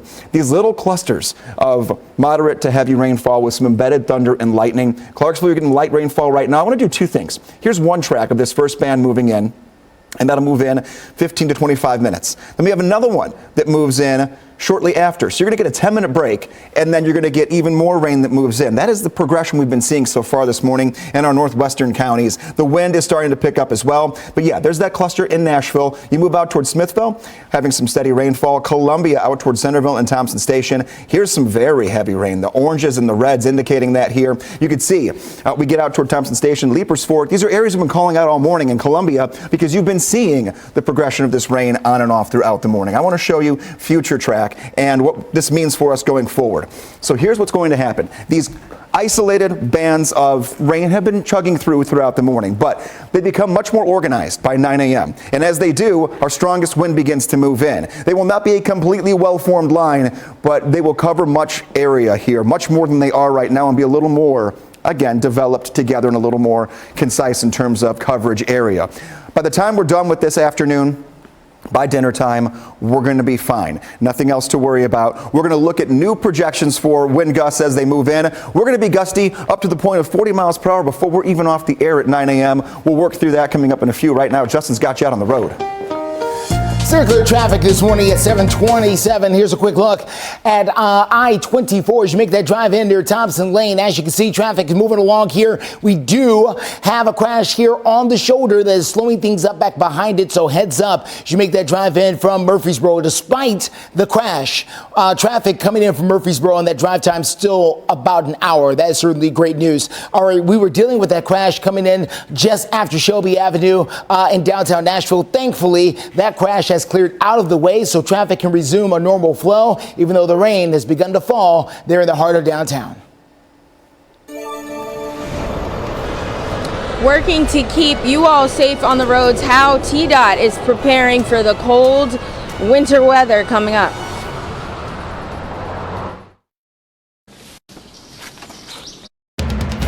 You're watching Fox 17 News This Morning, your Code Red station. Good morning. Thanks so much for waking up with us here on a Friday morning for Fox 17 News. I'm Erica Glover. And I'm Jennifer Waddell. We're your live local news source through 9 a.m. And as we had been expecting and we've been warning you, this weather system we're tracking this morning in our code red weather alert is starting to intensify. We're seeing it both to our west out in Memphis heading our direction, but also right now seeing those local impacts here at home. Greg Bova standing by right now, our Code Red meteorologist, for all that newest information. Yeah, we can see behind both of you. You can't even see the skyline right now because the wind and the rain combination is not great for visibility. We are in a code red for wind that will continue all morning and afternoon. This is new waking up this morning. If you're in Southern Kentucky, this is a new development since about 5 o'clock this morning. Now, all of Southern Kentucky is in a high wind warning, and Middle Tennessee still in a wind advisory until midnight. Now, what is the difference between a wind advisory and a high wind warning? A wind advisory means your wind gusts get to about 55 to 57 miles per hour. They top out lower than 60 miles per hour. A high wind warning, they could be upwards of 60 miles per hour, and that steady average wind speed is much higher throughout the day as well. So keep that in mind. Here's that same image. I had to show it again because look at, this is how bad visibility is in some areas, and the rough stuff isn't even here yet. This is a look at radar. I'm gonna go drive it a little bit here. Most of us are seeing at least some light rainfall right now, if not moderate pockets. We'll find a few of those pockets and move our way over toward the Nashville area. I'm going to continue to track every 5 minutes, but if you are in the Nashville area and any of the main thoroughfares south of town trying to get in, this is what we're looking at here. And this is going to be one of those times where we have to look at it very carefully and move our way out. This is a track from before. We'll move this over here, and you can see as we get up toward Nashville, in Kingston Springs right now, out through Brentwood, up to Nashville itself, 20 minutes. We're going to go from that picture you just saw to an even worse looking picture. The wind is picking up. That's our emphasis in 5 minutes. Steer clear traffic this morning at 7:32. Quick look at your traffic this morning. This is going to be I-24 as you make that drive into town. We do have a crash around Murfreesboro Road, so please keep that in mind. You can take Murfreesboro Road itself to steer clear. Also seeing a slow go on Vietnam Vets from the north side. You can take Main Street down below. It's the best way to steer clear from there. Justin, thank you very much. Happening this morning, as we just heard Greg talk about, we are gearing up not only for the severe weather today, but also that extreme cold weather coming in the next few days, along with snow. And Tennessee's Department of Transportation has crews and equipment ready to go. Fox 17 News' Peyton Muse is joining us live in Nashville with much more. Good morning, Peyton. Good morning, guys. So I'm actually right near TDOT's headquarters. We're unable to get to where the snow plows and the salt mounds are, but it is back there. I saw it last year when I covered a different story, but we know that TDOT, they're gearing up. They're getting ready for this weather that's supposed to hit in the coming days. Salt plows and crews are ready to go. They have hundreds of thousands of tons of salt and millions of gallons of salt brine. And salt brine is what they use to prep the roads before snow and ice could potentially come through here. Now, TDOT says their winter budget sits at more than $26 million, which includes overtime of crews and maintaining the equipment. And TDOT says when weather like this hits Tennessee, crews are focused on clearing interstates and popular state routes first, especially where there's areas like hills, ramps, and bridges. And TDOT also wants us to remind you all, those who are driving on the roads, even today, be careful, slow down, especially in the coming days on Monday when there is the potential for snow. Drive slow, take it easy, no need to rush. Reporting live in Nashville, Peyton Muse, Fox 17 News, your Code Red station. Peyton, thank you. Right now, we're talking about a nonprofit government watchdog group called OpenTheBooks.com that has found that Metro Nashville is spending about $275 million on recently completed current and planned Department of Transportation capital projects. All right, so big projects, a lot of money at stake here. Joining us live right now from OpenTheBooks.com is Rachel O'Brien. Rachel, tell us what that money is being spent on specifically. Yeah, so this is spending over a decade, and it's on some of the projects are completed, some are still going on, and some are planned. And so this gives us a real good bird's eye view of how Metro is investing in its infrastructure. So we see the largest fund, the most amount being spent is on sidewalks, and there's over $100 million that was spent or is being spent on sidewalks. It accounts for about a third of the money. Also, intersection improvements, $44 million, new bridges and repairs, rather 40 million, road improvements 18 million. And so let's take a look at some of the other projects. For example, $22 million on some other projects. Where's that going? Yeah, so those are IT projects is how Metro categorizes it. But really what they are essentially connecting, modernizing traffic signals and communication systems. They're being spent mostly on intersections. One big thing that actually is money's being spent on, they're creating a traffic management center. And that will create an entirely new section within the DOT to monitor and manage traffic flow. All right, Rachel O'Brien from OpenTheBooks.com. Appreciate your time. If you want to read the full report, you can find it through our website, Fox17.com. Coming up on Fox 17 News this morning, could the severe weather be impacting your travel plans if you're heading over to the airport? We're going to check in and tell you about the departures that we're seeing delayed. And right now, a live look as we are in this code red weather alert that's going to hold strong for the rest of the morning. Matter of fact, we take a live look from Nashville right now. It's tough to see in the top left corner. We've got a live look at the Doppler radar bottom right. See that big red line? That's what's headed our way. Those are some very strong storms. Heads up this morning for places like Gallatin. You could have 62-mile-an-hour wind gusts before we get to lunchtime today.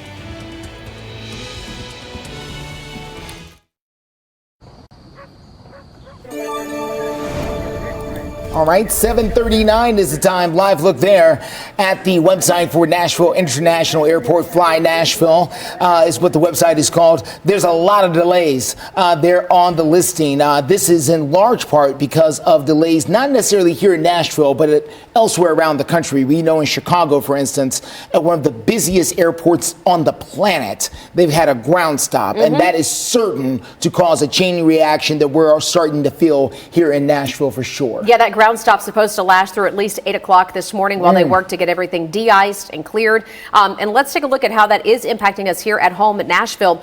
For example, if we go to FlightAware, we know that they have listed right now, currently, these are all of the U.S. flight delays and cancellations. Yeah. But looking at Nashville in particular, we currently have 28 delays out of Nashville International and 39 cancellations in Nashville alone today. So heads up if you have to fly, or maybe you're picking somebody up at the airport today, check before you go.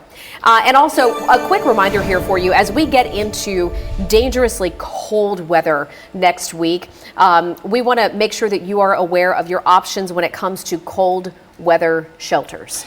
This is what Metro is going to do. They're going to be opening up their cold weather shelter starting at 7 p.m. tonight until 7 a.m. This is when the temperature goes below 32 degrees, and we're going to be well below that. The overflow shelter is located over at 3230 Brick Church Pike. Pets are allowed. They have to be in a crate, though. The shelter is open again from 7 p.m. until 7 a.m. All right, checking the latest on the track of this storm system heading our way is Code Red meteorologist Greg Bobus. That we are. And taking a look here, we mentioned the flight delays, the flight cancellations. Look at how big this weather maker is. This is all the same weather system. So that ground stoppage in O'Hare from the snow is the north part of what we're getting. You go to the south, they're dealing with severe weather. They've had tornado warnings, confirmed tornadoes, and severe thunderstorm warnings. Back home, we are gearing up for the wind to pick up pretty quickly. We'll go to our regular radar and take a look at what's happening across Middle Tennessee right now. I mentioned a few moments ago that Nashville's going to see the rain pick back up from just the light little pitter patter that we had to, and it's already starting to do it a little bit, but to a more moderate band of rain that will continue to the north and the east that will go through Nashville. It will cut into East Nashville as well eventually. Old Hickory, Goodlettsville, Mount Juliet, all these areas going to see this rain. It's moving pretty quickly here. It's not going to last more than a half hour, and that's how it's been throughout the morning. We've had these ebbs and flows in the rain in terms of the heavier rainfall. Taking a look at Thompson Station, you're getting it real good right now. Same with Greenbrier. This is going to move off to the north and the east as well. The wind direction has been changing throughout this morning. This is going to cut up I-65 and then continue to move through Franklin, and then Brentwood eventually, about 20 minutes after that. So I'd say about a half hour, 40 minutes. Brentwood, you're going to get 20 minutes of really good rainfall that comes down. I'm going to go back to the big picture again that we showed you, and I'm going to put how far away that main band of rain is before it gets here. So we'll re-rack to just the viewing area. We will go back to the other radar that we had. And this area right here is the spot that we have to watch most carefully, because you can see all the way down where all the flashing boxes are. This is the very short-lived but very strong band of rain and wind that will track through the area. So how far away is it? That is the question. Storm arrival time. When does it get into the Nashville area? We can talk about distance. We put it right to Nashville. Now this says about 5 hours, but it's moving at twice the speed that it's set right here. So I'm saying by about 10 o'clock this morning, this moves in very quickly and we'll get up to 50 mile per hour wind speeds. I'm going to look at future wind coming up in a few. Steer clear traffic out there this morning. Improving conditions on I-24 near Thompson Lanes. You make that drive into town there. We did have a crash on the shoulder a short time ago. Thankfully, that crash has cleared out of the way, so no more problems as you come in, at least from that particular perspective. The rain is falling, everyone, so there are going to be some issues and some slowdowns out there. We're going to be checking in on other areas of town coming up in a few. I mean, something needs to change. The word on the street is, especially when it comes to shoppers just trying to do things at Green Hills Mall, something's got to change. Yet again, another retail crime ring operating inside the mall. We're going to tell you which store shoplifters targeted this time. Providing you more detail. Hey there, 7:45 is the time. We're checking in now with our Code Red meteorologist, Greg Bobus. You are very busy today.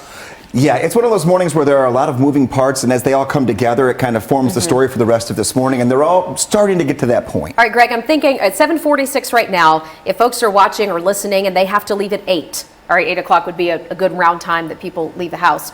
What are we dealing with at 8 o'clock, so in the next 15? Steady light to moderate rainfall pretty much everywhere. It's been on and off throughout the morning, and that's going to continue for about the next 45 minutes. So if you're leaving by 8, you're fine. Wind is not picked up just yet either. Now, it's definitely breezy, but it's not the real tough stuff. So as long as you're careful driving around, visibility is not perfect. Give yourself a little extra space from the person in front of you. But if you're leaving at 9, look at the difference. 8 to 9 o'clock, our wind gusts go up to near 50 miles per hour. It happens that quickly. So if you're leaving between 8 and 9, a far different story. The next 15 minutes, you'll be okay. Maybe you want to leave a little bit early and get to your destination early so you're already there before this happens. Here's 10 o'clock. We have 50 mile per hour wind gust potential across the board. Even a few 60 mile per hour wind gusts could be there. Yeah, that's how this morning is going to go. Perspective is that we look back to Monday night into Tuesday. Woke up, we had power outages, we had down power lines and poles, we had trees that were uprooted, tree branches that were down, and we only had one 50 mile per hour wind gust. This is going to be from 9 o'clock all the way through noon across Middle Tennessee. We're going to get more than one 50 mile per hour wind gust as this moves through. The wind is stronger than it was with that last system.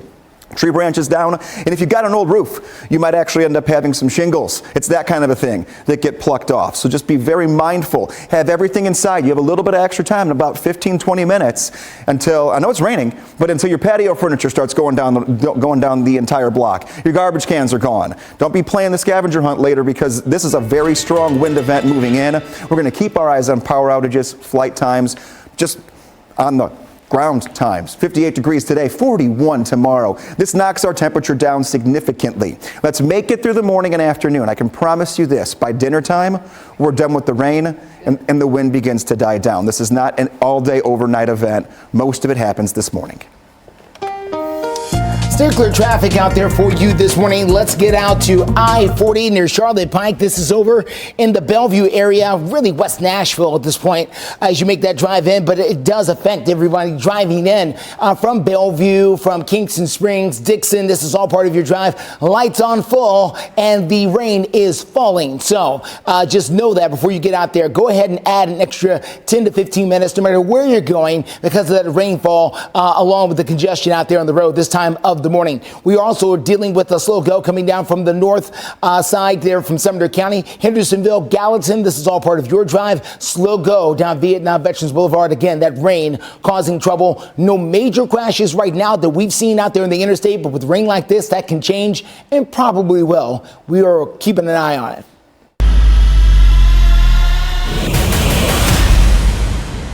The construction of the new stadium will deliver thousands of good-paying jobs, and it presents arguably the greatest opportunity for inclusion in Tennessee history. Well, whether it's to distract fans from the recent firing of Coach Mike Vrabel, or just something more positive to look forward to? The Tennessee Titans have now shared some more visuals of the new Nissan Stadium. All right, so they're out and we're sharing them. Fox 17 News' Karen Aguilar joining us live this morning just outside Nissan Stadium with the big plans. Good morning, Jen and Erica. I wanted to give you a picture of how many people walk through here.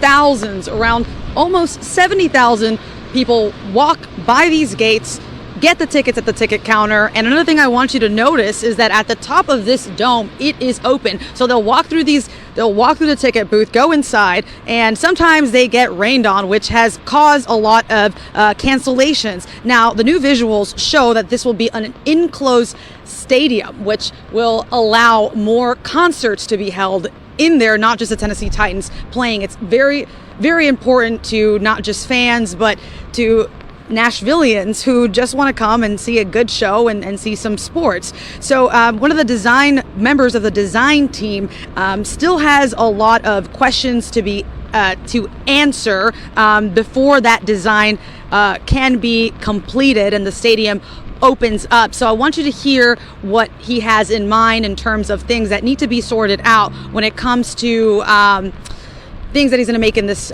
stadium as a design. So how many club seats do we need? How many GA seats do we need? Where do we want the main concourse level to be? All those things are sort of in the mix as we're pulling all the different levers.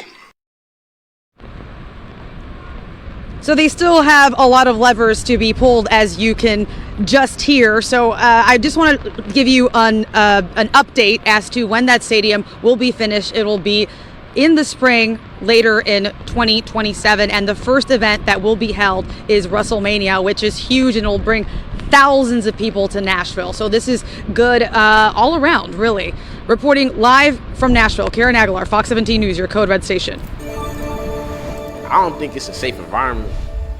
A lot of concerns about safety at the mall at Green Hills after several crime rings target stores there, running out with stolen items in hand. So we go to Operation Crime and Justice now to get you updated on the latest retail crime at the mall at Green Hills. This time, shoplifters targeting the clothing store Zara. This is a two-story store inside of the Green Hills Mall, and shoppers telling Fox 17 News they just don't feel safe. Here's Fox 17 News' Caitlin Miller with more on the latest retail crimes. Take a look at this video from Scoop Nashville. It appears that Green Hills Mall security is chasing three women down the escalators. Where a Scoop Nashville spokesperson told Fox 17 News 3 shoplifters hit Zara in the mall and were attempting to get away.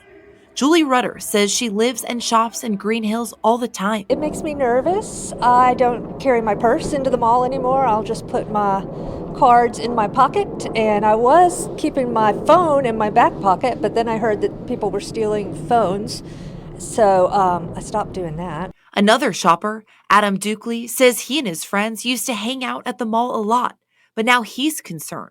I don't think it's a safe environment. I don't think it is for real.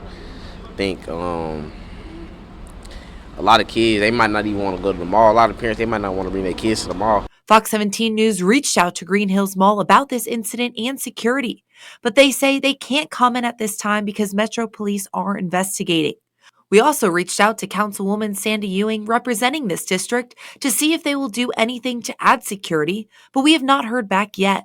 I mean, something needs to change, but I'm not sure what more stores can do, but I don't think we're going to have very many stores if they're all worried about so much crime. Rudder emphasizes to keep both shoppers and employees safe.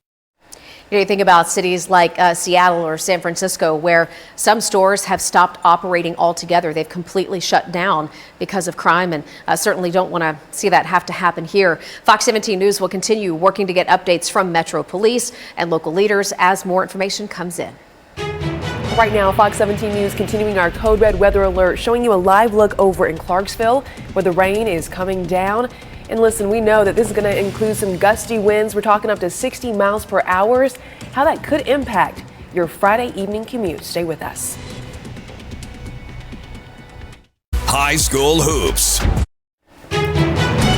7:56, the wind beginning to pick up, and we're starting to see things come into the newsroom that we're going to update you on as we get everything consolidated here as we go in the next little bit, and especially in our 8 o'clock half hour. We are talking about wind on the increase. Rain has taken over most of Middle Tennessee. I'm going to track another band of heavy rainfall that moves into the Nashville area in the next half hour and put a track on that, and also take a look ahead to a few spots that are down to the south. Columbia, you're going to be up for it again. Hopkinsville and Clarksville, this is the most calm you've been in a little while. Here we go. Let's move in, and we can see that the yellows, Mount Juliet, Hendersonville, Greenbrier, Jolton, Gallatin, not too much to worry about here. Not a lot of thunder or lightning, just some moderate, steady rainfall. However, this pocket of rain down to the south and to the west of Nashville, right over Franklin right now, that is continuing to give us on and off little bursts of lightning and thunder. Not a big thunderstorm, but there have been a couple here and there. Taking a look here, Kingston Springs, 8 minutes, Belmead, 10 minutes, Brentwood, 7 minutes. This is going to start scooting its way up I-65 and then make its way into the Nashville area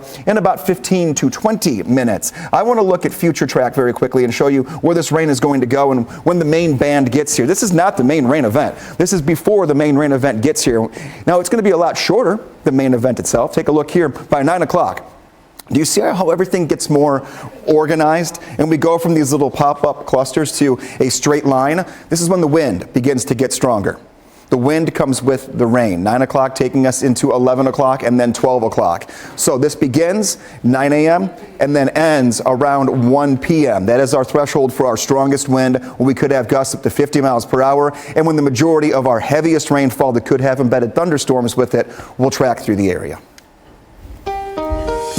Steer clear traffic for you this morning. Let's take a good look here at I-24 near Blue Hole Road.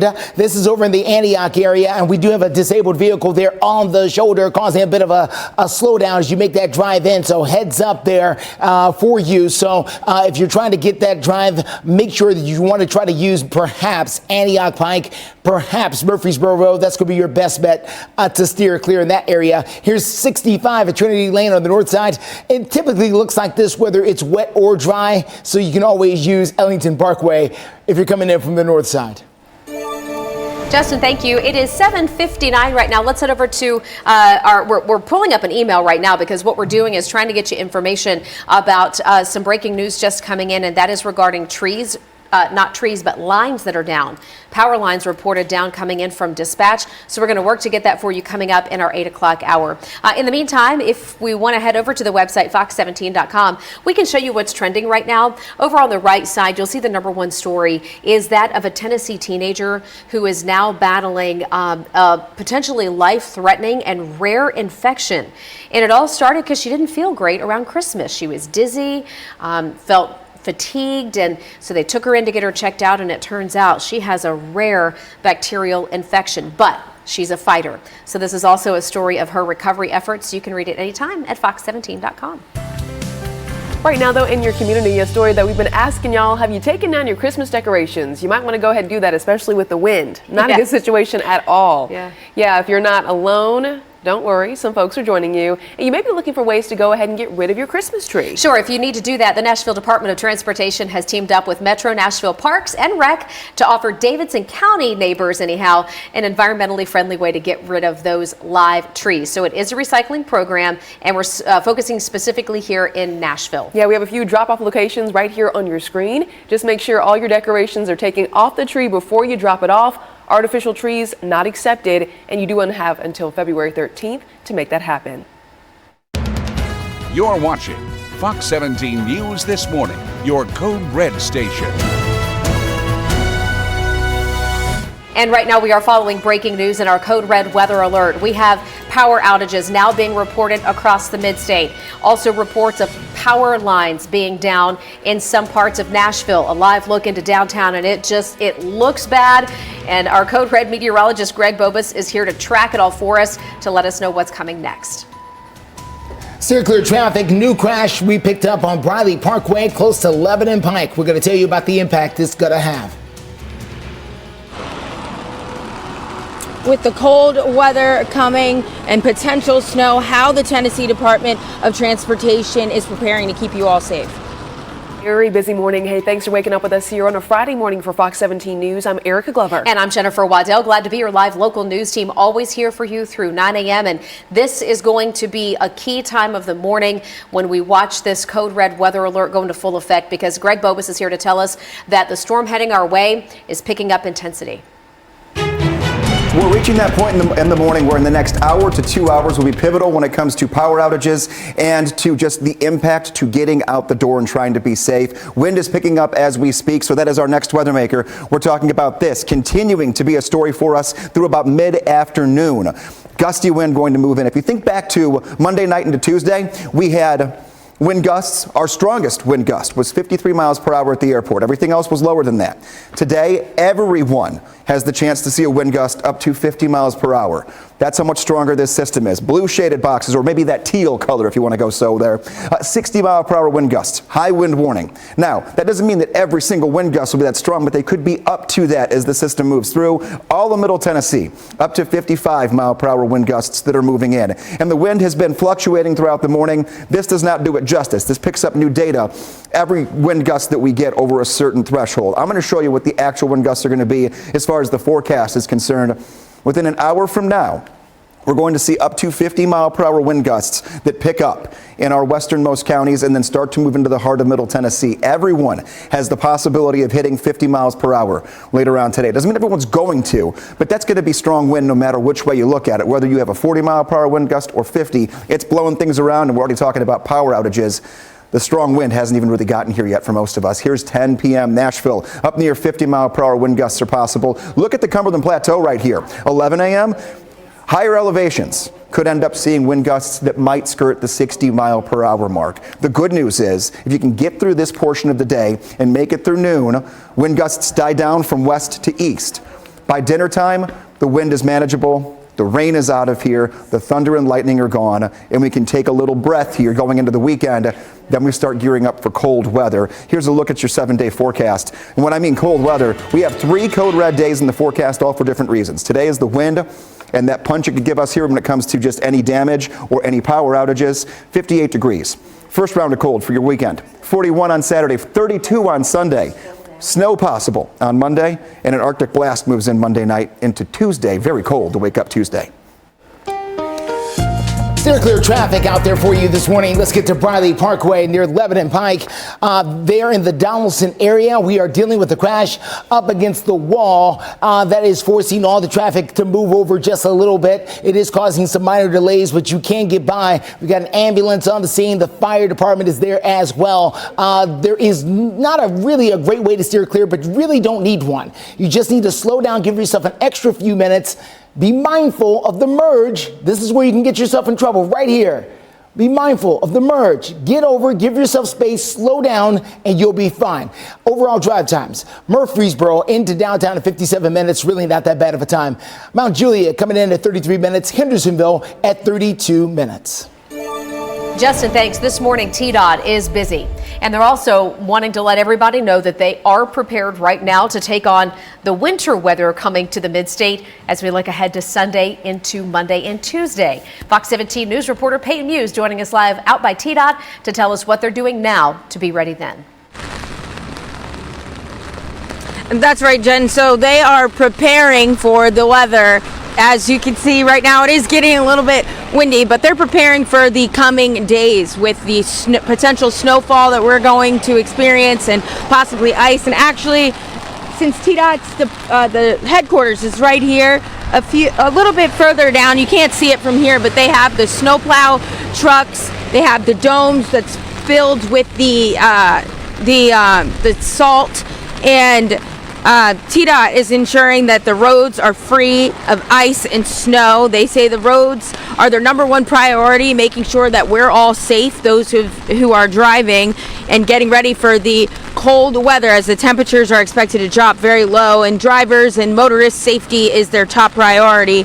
TDOT's Commissioner Butch Ely says their salt bins and brine are fully stocked. Crews are ready to go, and salt brine is a salt and water mix, which is used to prep roads for before severe cold weather. And TDOT has 244,000 tons of salt and more than 1.6 million gallons of salt brine ready to go. And the department wants to remind people to slow down if you are driving. Take it easy. There's no need to rush. Slow and steady, as again we've told you, we've warned you with the weather that's coming ahead. There could be the potential for ice on the roads, snow on the roads, so just be sure to be safe. Reporting live in West Nashville, Peyton Muse, Fox 17 News, your Code Red station.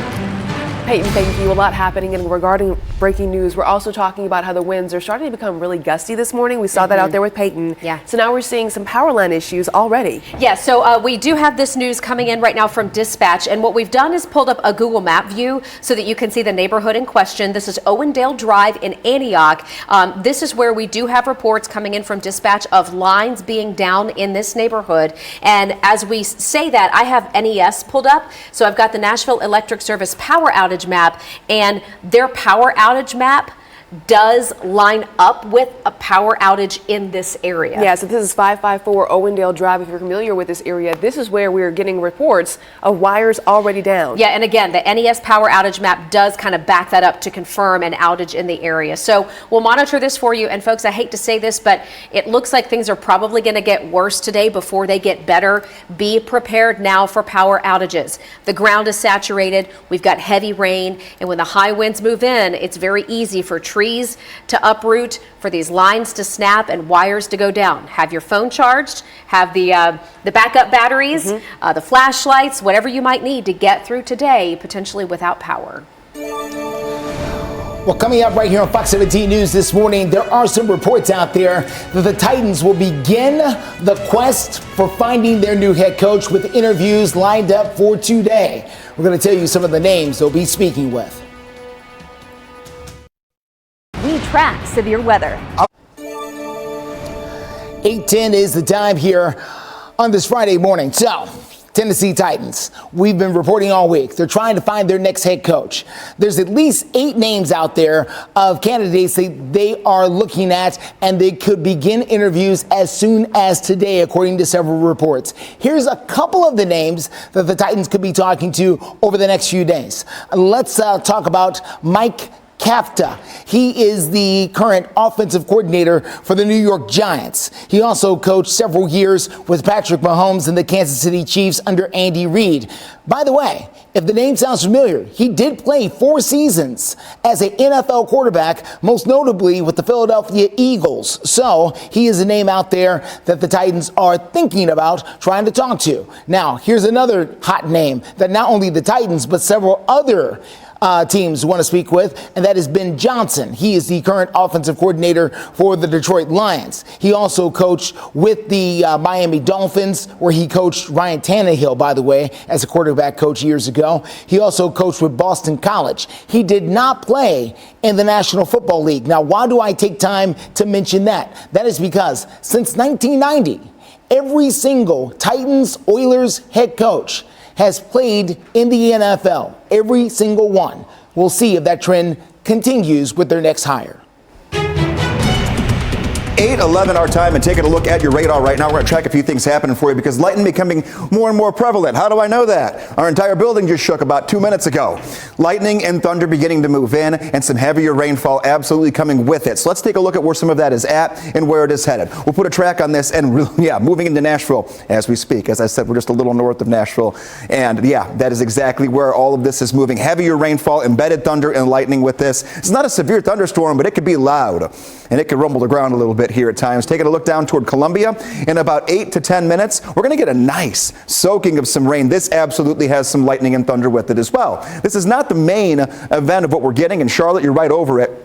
Another little passing shower or two possible going into the next couple of minutes. The main event still well off to our west in portions of West Tennessee. Keep that in mind. We'll keep tracking this, and we'll look at what current wind speeds are, and when we get the wind much stronger as it moves into Middle Tennessee in the coming 2 to 3 hours. Justin? Steer clear traffic, a couple of things to tell you about. Let's go to I-40 at Central Pike here. Coming in from the Hermitage area, this is where we've got a crash square in the middle of the interstate. Thankfully, Metro PD is on the scene giving them some cover, but they're having to split the interstate in two, and that is slowing things up in a big way as you come in from Hermitage, from Mount Juliet, and all points from Wilson County. So heads up there. Hopefully they can get that moved to the shoulder very soon. We're also following this crash near Blue Hole Road, coming in from the Antioch area, causing some slowdowns there. You want to try to take Murfreesboro Pike if you can. Antioch Pike also a good way to steer clear from this. If you're trying to steer clear from this, I would recommend Highway 70, aka Lebanon Pike. New visuals are released for the design of the upcoming Titan Stadium at around 8:18. Hear what it means for fans and Nashvillians alike.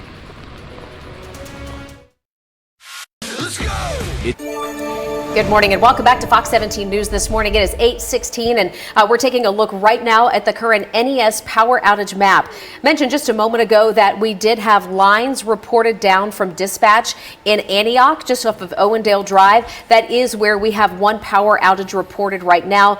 And then I guess you could say 7 other active events. We have 8 in all. Now, only 10 customers without power. But folks, all this to say, this is before the real strong line of high winds gets here. We just had a lightning strike not far from the station. We're in Metro Center. That had you jumping. Oh my gosh. I told Erica, I felt that one in my chest. So it's really picking up in intensity out there. I want y'all to be careful and be weather aware. Yeah, I'm just checking a few more things on my end too, just to make sure nothing else is really developed here. And so far, we're kind of steering the course. The wind is beginning to pick up. 9, 10, 11 o'clock are kind of the biggest time frame when the wind's going to be the strongest for the longest amount of time. So here's a look at Doppler radar right now. Jen just mentioned it. There's a lot of lightning that's begun to pop up here in just the last hour. We didn't have as much lightning in the Nashville area, say, even at 7 o'clock, but that is not the case anymore.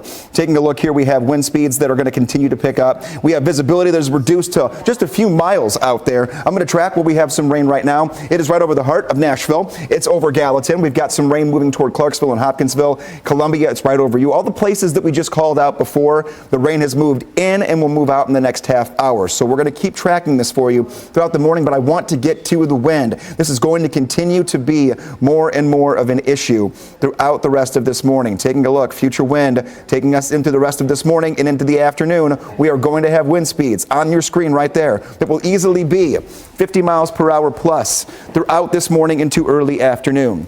By the time we get to 1 o'clock, the wind begins to die down across the board, but we're just starting that pickup where the wind speeds go from the 30 mile per hour range to the 40 mile per hour range when it comes to gusts, and you could hit the 50 mile per hour mark. This does move out later today. If you've got plans late today, or you want to get out of the house for a moment, dinner time and beyond, we are dry and the wind does die down. But we're watching for power outages, any reports of trees or branches that are an issue that might be covering and blocking roadways. The visibility is down. When you have this much wind and you have this much rain at the exact same time, things are not good. This will spark our first of 2 cool downs. 58 degrees today, 41 tomorrow, 41 goes to 32 on Sunday, and then bitter cold and snow potential next week. We'll start focusing on that as a weather team once we get through this afternoon and we know we're in the all clear for this code red today. Steer clear traffic at 8:18. Quick look outside. This is going to be I-24. No, excuse me, I-40. This is going to be I-40 at Central Pike as they're trying to move the crash in the middle of the interstate over to the shoulder following 2 crashes. Let's talk about this one first.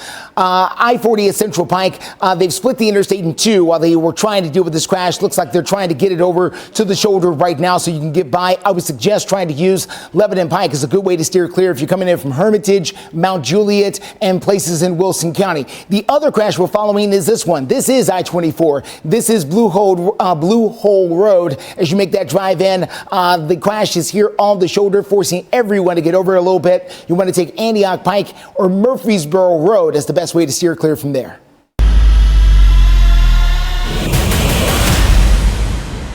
We have 1.85 million square feet of stadium that we're going to build. But guess what? We have to build this thing together. We need everybody in this room to get involved. Years in the making and continuing coverage now this morning on the changes already underway at Nissan Stadium. And of course, all these changes do come 2 days after firing head coach Mike Vrabel. The team now releasing some new renderings showing what the $2.2 billion stadium could look like. Our Fox 17 News reporter Karen Aguilar out in the elements this morning from Nissan Stadium to get us up to speed. Good morning, Jen and Erica. Designers of the new stadium say that it's set to be built across the street in that parking lot right over there. This is the east side of the former stadium.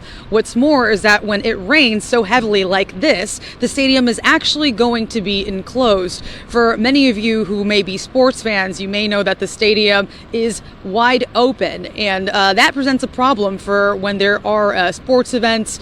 There has been cancellations that we have seen before, but worry no longer. That's not going to be an issue.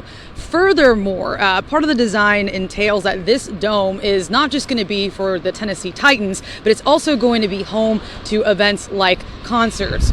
One of the people from the design team explains why this new dome is so important for Nashville.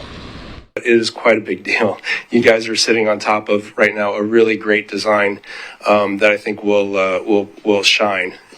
Not just in Nashville and not just as a part of the portfolio of the NFL, but around the world. The dome is expected to be open in the spring of 2027. Reporting live in Nashville, Karen Aguilar, Fox 17 News, your Code Red station. All right, Karen, thank you very much. Hey, speaking of the NFL, we have breaking news coming in this morning. The Patriots have just hired a head coach, and he has ties to Tennessee. We'll get to that breaking news in minutes, but first, a live look from downtown Franklin, where the rain is coming down there as well. Don't forget, folks, we get this code red weather alert. Strong to severe thunderstorms cannot be ruled out as we go through the morning and into the afternoon. Your design obsession starts 8:24, we are in a code red weather alert, and if you've been up for a couple hours, you know exactly why. Rain has been here on and off. We've had a lot of thunder and lightning, some heavy downpours, and the wind is beginning to increase almost minute by minute. Within the next hour or 2 hours, we'll start seeing 50-mile-per-hour wind gusts across Middle Tennessee. That is the big concern for us here, and that is why we are in a code red threat level. It's going to really slow you down trying to get out the door, limit visibility terribly this morning. When you factor in the wind and the rain, visibility is less than a mile in some spots. I want to track some rain that just moved out of Nashville. It's right over Hendersonville, and this is what gave us some loud bursts of some lightning a little while ago in the Nashville area. Continuing out toward Gallatin, it'll make its way there in 25 minutes, and this one's held together pretty well. So Hendersonville, I'm going to do a reverse track. What I mean by that is I'm going to take the bottom of this system and move it to you, and then this will give us an idea of how much longer you're going to have the rain. So this will be a good 20 minutes before it gets in and out of your area. You're just starting it, and it's going to take a little while to move out. Moving down to the south, this is another pocket of rain just getting into Thompson Station as we speak. This will continue to move to the north and to the east. Leapers Fork, Franklin, Brentwood, Percy Warner Park, Radnor Lake, all these areas that have already seen round after round of some decent rain, you will see another push, and it could potentially even give us some lightning. Not a ton of lightning coming down right now as far as hearing the thunder out there, but this is going to continue to be on and off with these little isolated rain cells that we have, but they're going to get a little bit stronger here in the next hour and much quicker in terms of them moving in and moving out. This is 9 a.m. With this, when the heavy rain becomes more consistent for everyone, the wind will become stronger and more consistent. This will go all the way through noon into 1 o'clock. We're going to be here for you all morning, even after 9 a.m. in case anything happens you need to know about. But by dinner time, we're going to be okay. We're going to look at more future wind speeds for you and then talk about how that impacts your upcoming weekend. Very cold times are ahead. Many more things to unpack here on Fox 17 News this morning. Steer clear traffic, a couple of things to point out, and we're going to get started over on the east side. This is going to be I-40 near Central Pike. You can see where they've got the crash and then now are shutting down at least 2 lanes of traffic here. The HOV lane on the outside is shut down and at least 1 more lane of traffic. So a normal 4-lane interstate shut down to 2 right here at Central Pike as you approach Stewart's Ferry, coming in from places like Hermitage, Mount Juliet, Lebanon. Everyone out there in Wilson County, if you use I-40 I-40 to get into town, I'm talking to you. Let's show it on the map here. So I-40, you make that drive in, right after the Percy Priest Dam, essentially, is when you hit that brick wall, and the traffic backs up all the way back there. If you're in Donaldson, you're okay. This only impacts you if you're back behind the dam here. You want to try to take Lebanon Pike right up here. That's going to be your best bet to steer clear. The other thing we've been following is this crash here at 24 near Blue Hole Road. As you make that drive in from the Antioch area, we've got one car here on the shoulder. Cars are trying to squeeze by there on the shoulder of the road, and they can. It's just slow. The best way to steer clear from this is going to be trying to use things like Murfreesboro Road or Antioch Pike. That's going to be your best bet to steer clear from that. Traffic is remaining on a fairly even pace there, just under an hour if you make that drive in from Murfreesboro. We're going to continue to watch the roads here. We'll let you know what we find with steer clear traffic as we continue on live through 9. Justin, thank you. Right now we're following breaking news in the sports world, and it's a biggie. The New England Patriots, they have a new head coach. Now this comes after Bill Belichick announced just yesterday that he was leaving the team after 24 years. They're acting pretty quickly here. According to Adam Schefter, an ESPN analyst, the team hired Gerard Mayo as their new head coach. Now, a source telling ESPN that Mayo will be formally introduced next week. He also played college football for the University of Tennessee, so Vols fans, he might seem familiar to y'all. He was drafted by the Patriots 10th overall back in 2008 for the NFL Draft.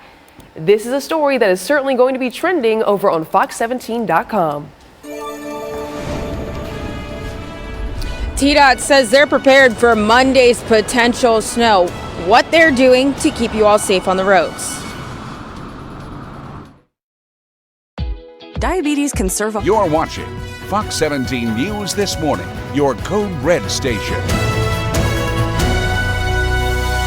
We are operating in a code red weather alert. We have low visibility, heavy rainfall with some thunder and lightning and gusty wind, and it's not great now. It's only going to get worse before it gets better. I'm going to time it all out and work you through it coming up in your code red forecast. Steer clear traffic, a bit of a mess out there on I-40, very close to Central Pike. We're going to tell you the best ways to steer clear.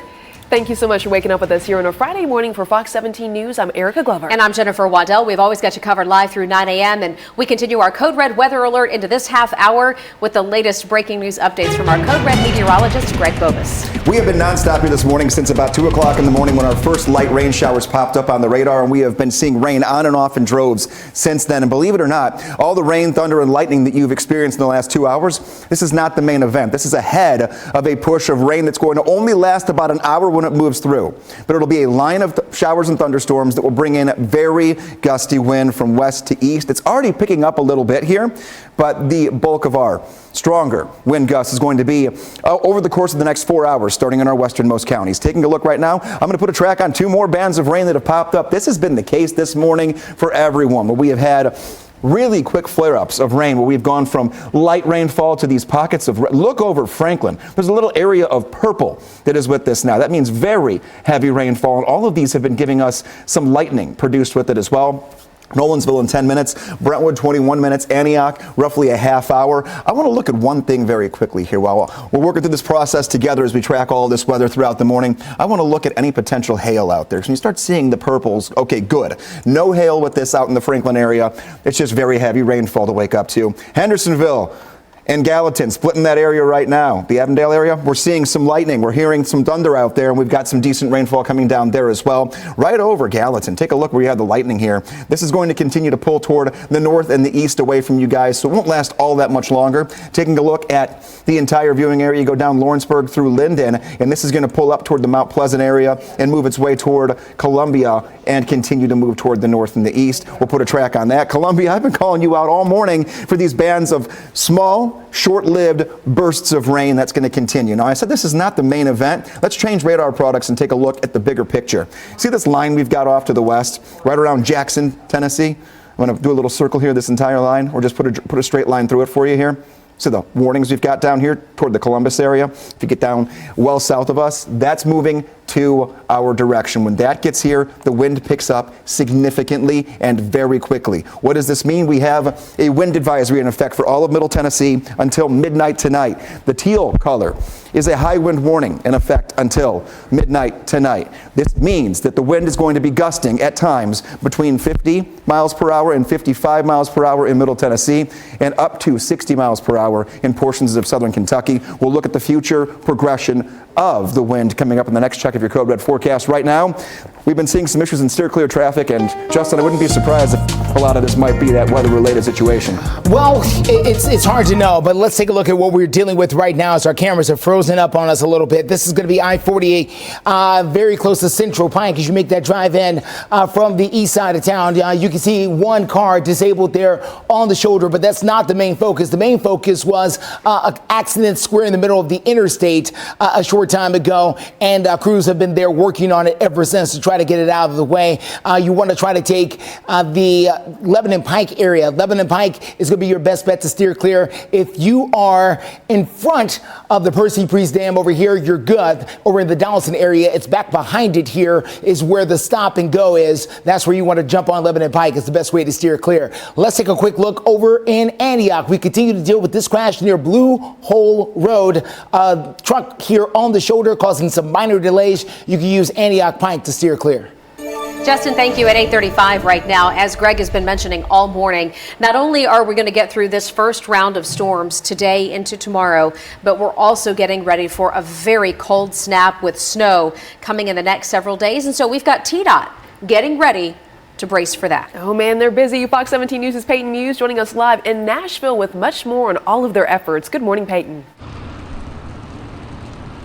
Hey, good morning, Erica and Jen. So we all know when it snows, there's always the potential for that snow to turn into ice, especially if it's raining. And as we're headed into Monday with this cold winter snap, the storm that's headed here, TDOT is preparing. They've got hundreds of thousands of pounds and tons of salt and brine, and they're getting ready to put all of those things out, just looking ahead to what we're potentially going to experience on Monday. Now, salt plows and crews are ready to go. They have, again, like I mentioned, hundreds of thousands of pounds of salt and millions of gallons of salt brine ready. And what salt brine is the brine. It is what they use before or what they put down to prepare before a winter storm hits.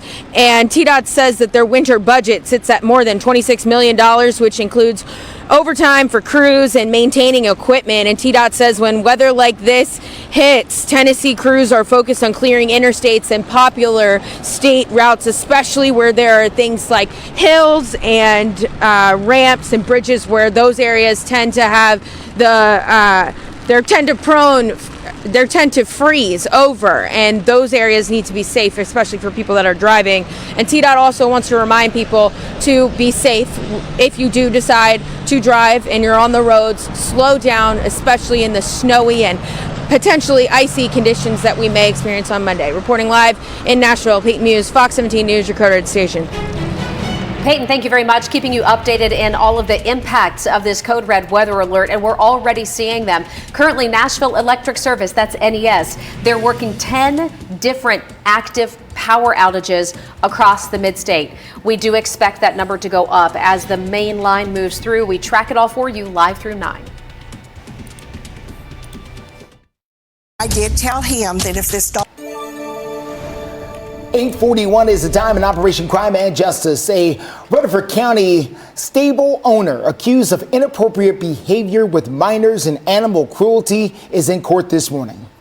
Jason Lancaster facing more than 20 counts in all. His bond currently set at $1 million. If you want to stay up to date with the story as it develops and also read our previous coverage on Mr. Lancaster, you can head to fox17.com. 8:41, looking at your forecast here. Here's the future look at wind and also our incoming rain. Now, you say incoming rain, it's already been raining, the main band of rain that moves in. Now, here's how you tell when the wind is strong. You see how far apart all these red lines are on the right side of your screen?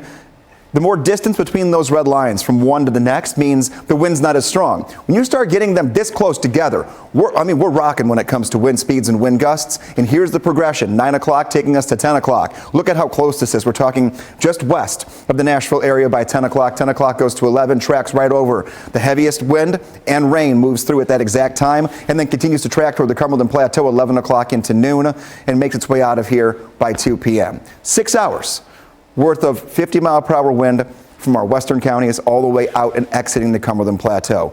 Now, for a storm system to move in and out that quickly, you can tell how fast it is moving. That is the time frame. By dinner time, everything looks really good, but the wind impacts are going to be felt. We're already feeling them. We're already seeing some power outages in some areas. And when you get 40 to 50-mile-per-hour wind, you can have tree branches that get knocked off. We saw that on Monday night into Tuesday. We had uprooted trees, we had power outages, and now we're even talking about damage to property where old roofs could have shingles that are pulled off. We could have siding issues if it's an older home as well.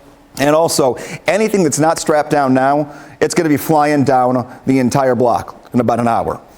That's how we're working here. We picked up a little bit of wind speed already, and it's only going to pick up very quickly in the next 2 to 3 hours. Steer clear traffic for you at 8:43. Quick look here on Ellington Parkway. We tell you to use Ellington Parkway all the time. It's a great way to steer clear of what's going on I-65. No, not right now. It's not. As you can take a look, you can see crews are working a crash there that's blocking at least one lane. You want to use Dickerson Pike instead. Dickerson Pike, Gallatin Road. That's going to be your best bet to get down from the north side. We're also busy this morning on Fox 17 News following breaking news from the Federal Aviation Administration. 1 week after an Alaska Airlines flight door plug just fell off mid-air, the FAA now says they're increasing oversight of Boeing production and manufacturing. The FAA announcing that they're going to go ahead and audit Boeing's 737-9 MAX production line and their suppliers to go ahead and evaluate Boeing's compliance with their approved quality procedures. Now, the audit results will then determine what next steps are taken. I mean, something needs to change. The Green Hills Mall is now the victim of another round of targeted retail crime. We've got the details on which store that shoplifters were targeting this time. The devastating tornado. 8:46 is the time. We are very, very busy in our code red weather alert. That wind gust already seems intense and it's only going to get more intense as we go on. Yeah, the morning's kind of geared us up for what's going to happen, and it's going to happen very quickly. We've had these on and off showers, thunderstorms that have hit, then light rain, then hit, then light rain. No severe weather, but the wind's been gradually creeping up during that process, and we're kind of still in that process right now. Taking a look at your screen, here is Doppler radar, and there are still some lightning strikes that are happening. Most of that lightning now has moved to our western tier of counties. That's not to say that a few of these heavier downpours, like the one over Oak Hill right now in Brentwood that I've been tracking, yeah, that has a history of producing some lightning, so keep that in mind.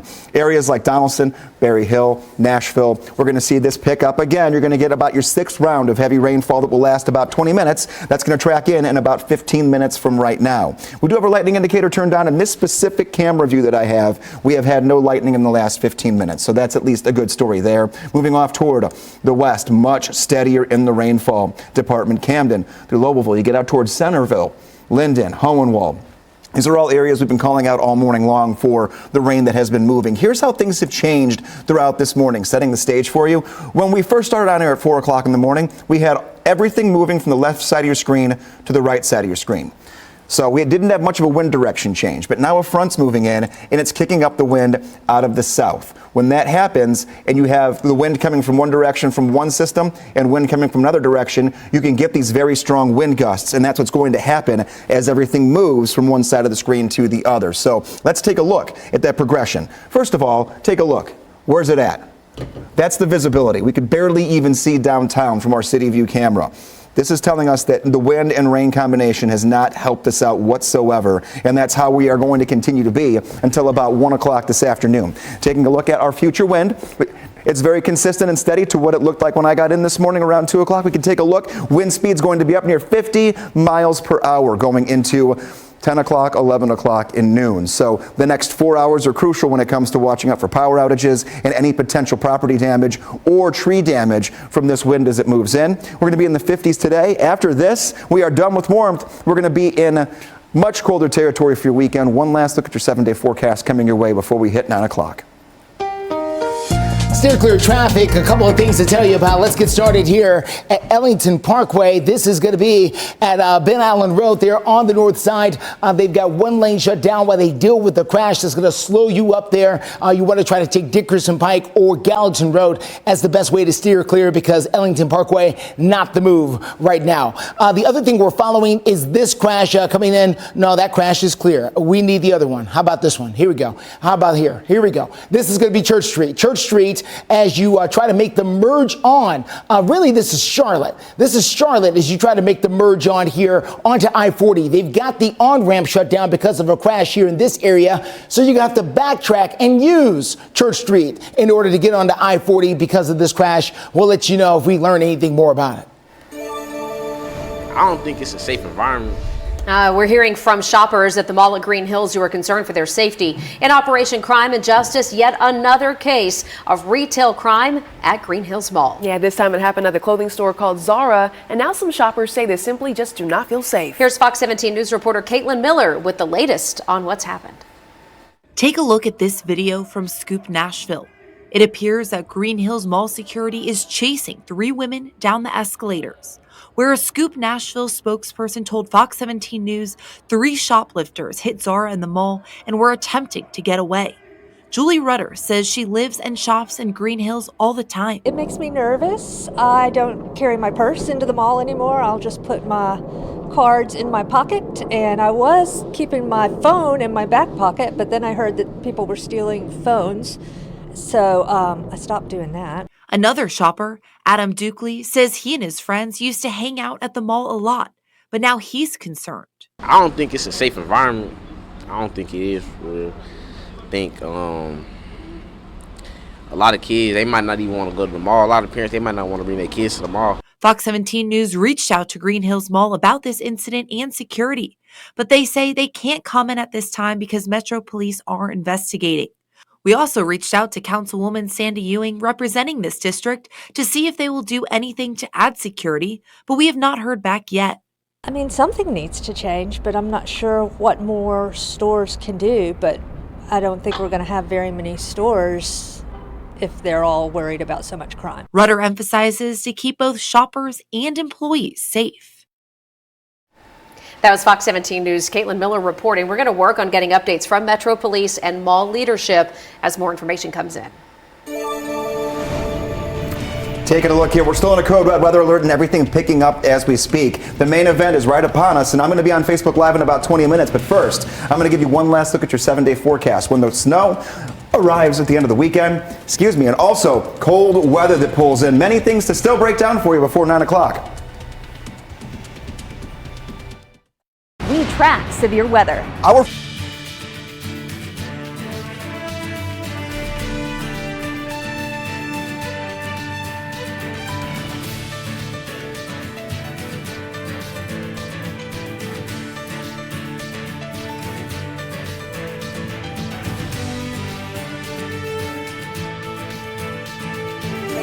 Here's a quick recap of our top stories on Fox 17 News this morning, including how Metro Police are busy looking for the driver who they say hit and killed a man Wednesday night and then just took off. Yeah, so a deadly hit and run here. Police say it all happened right around 7 o'clock on Gallatin Pike and Walton Lane. I want to give you perspective here. This is right near the Nashville National Cemetery. Somebody driving a Chevy Cruze ran a red light, hit the car. The person driving that car, Daryl Miller. He died at the hospital, and in the meantime, that other driver took off. So police right now looking for whoever might have been involved in that Chevy Cruze. They described the driver as a young Hispanic man with a bowl cut hairstyle. Call Crime Stoppers with any information.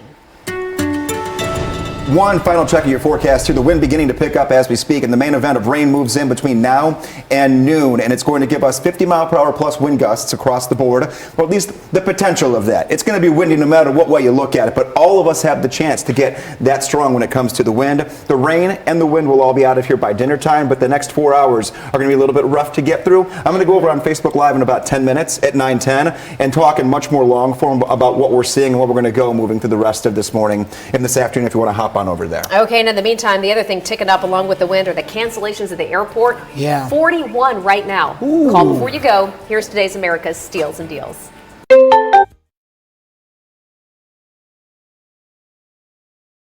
Sponsored by the Big 98, Nashville's #1 for new country and the home of the Bobby Bones Show. James, you and I have known each other so many years, and you came on the Rocket Review early on in the show when we were just starting this thing out. And it's like, okay, you've got all these hit songs, you've had placements with ridiculous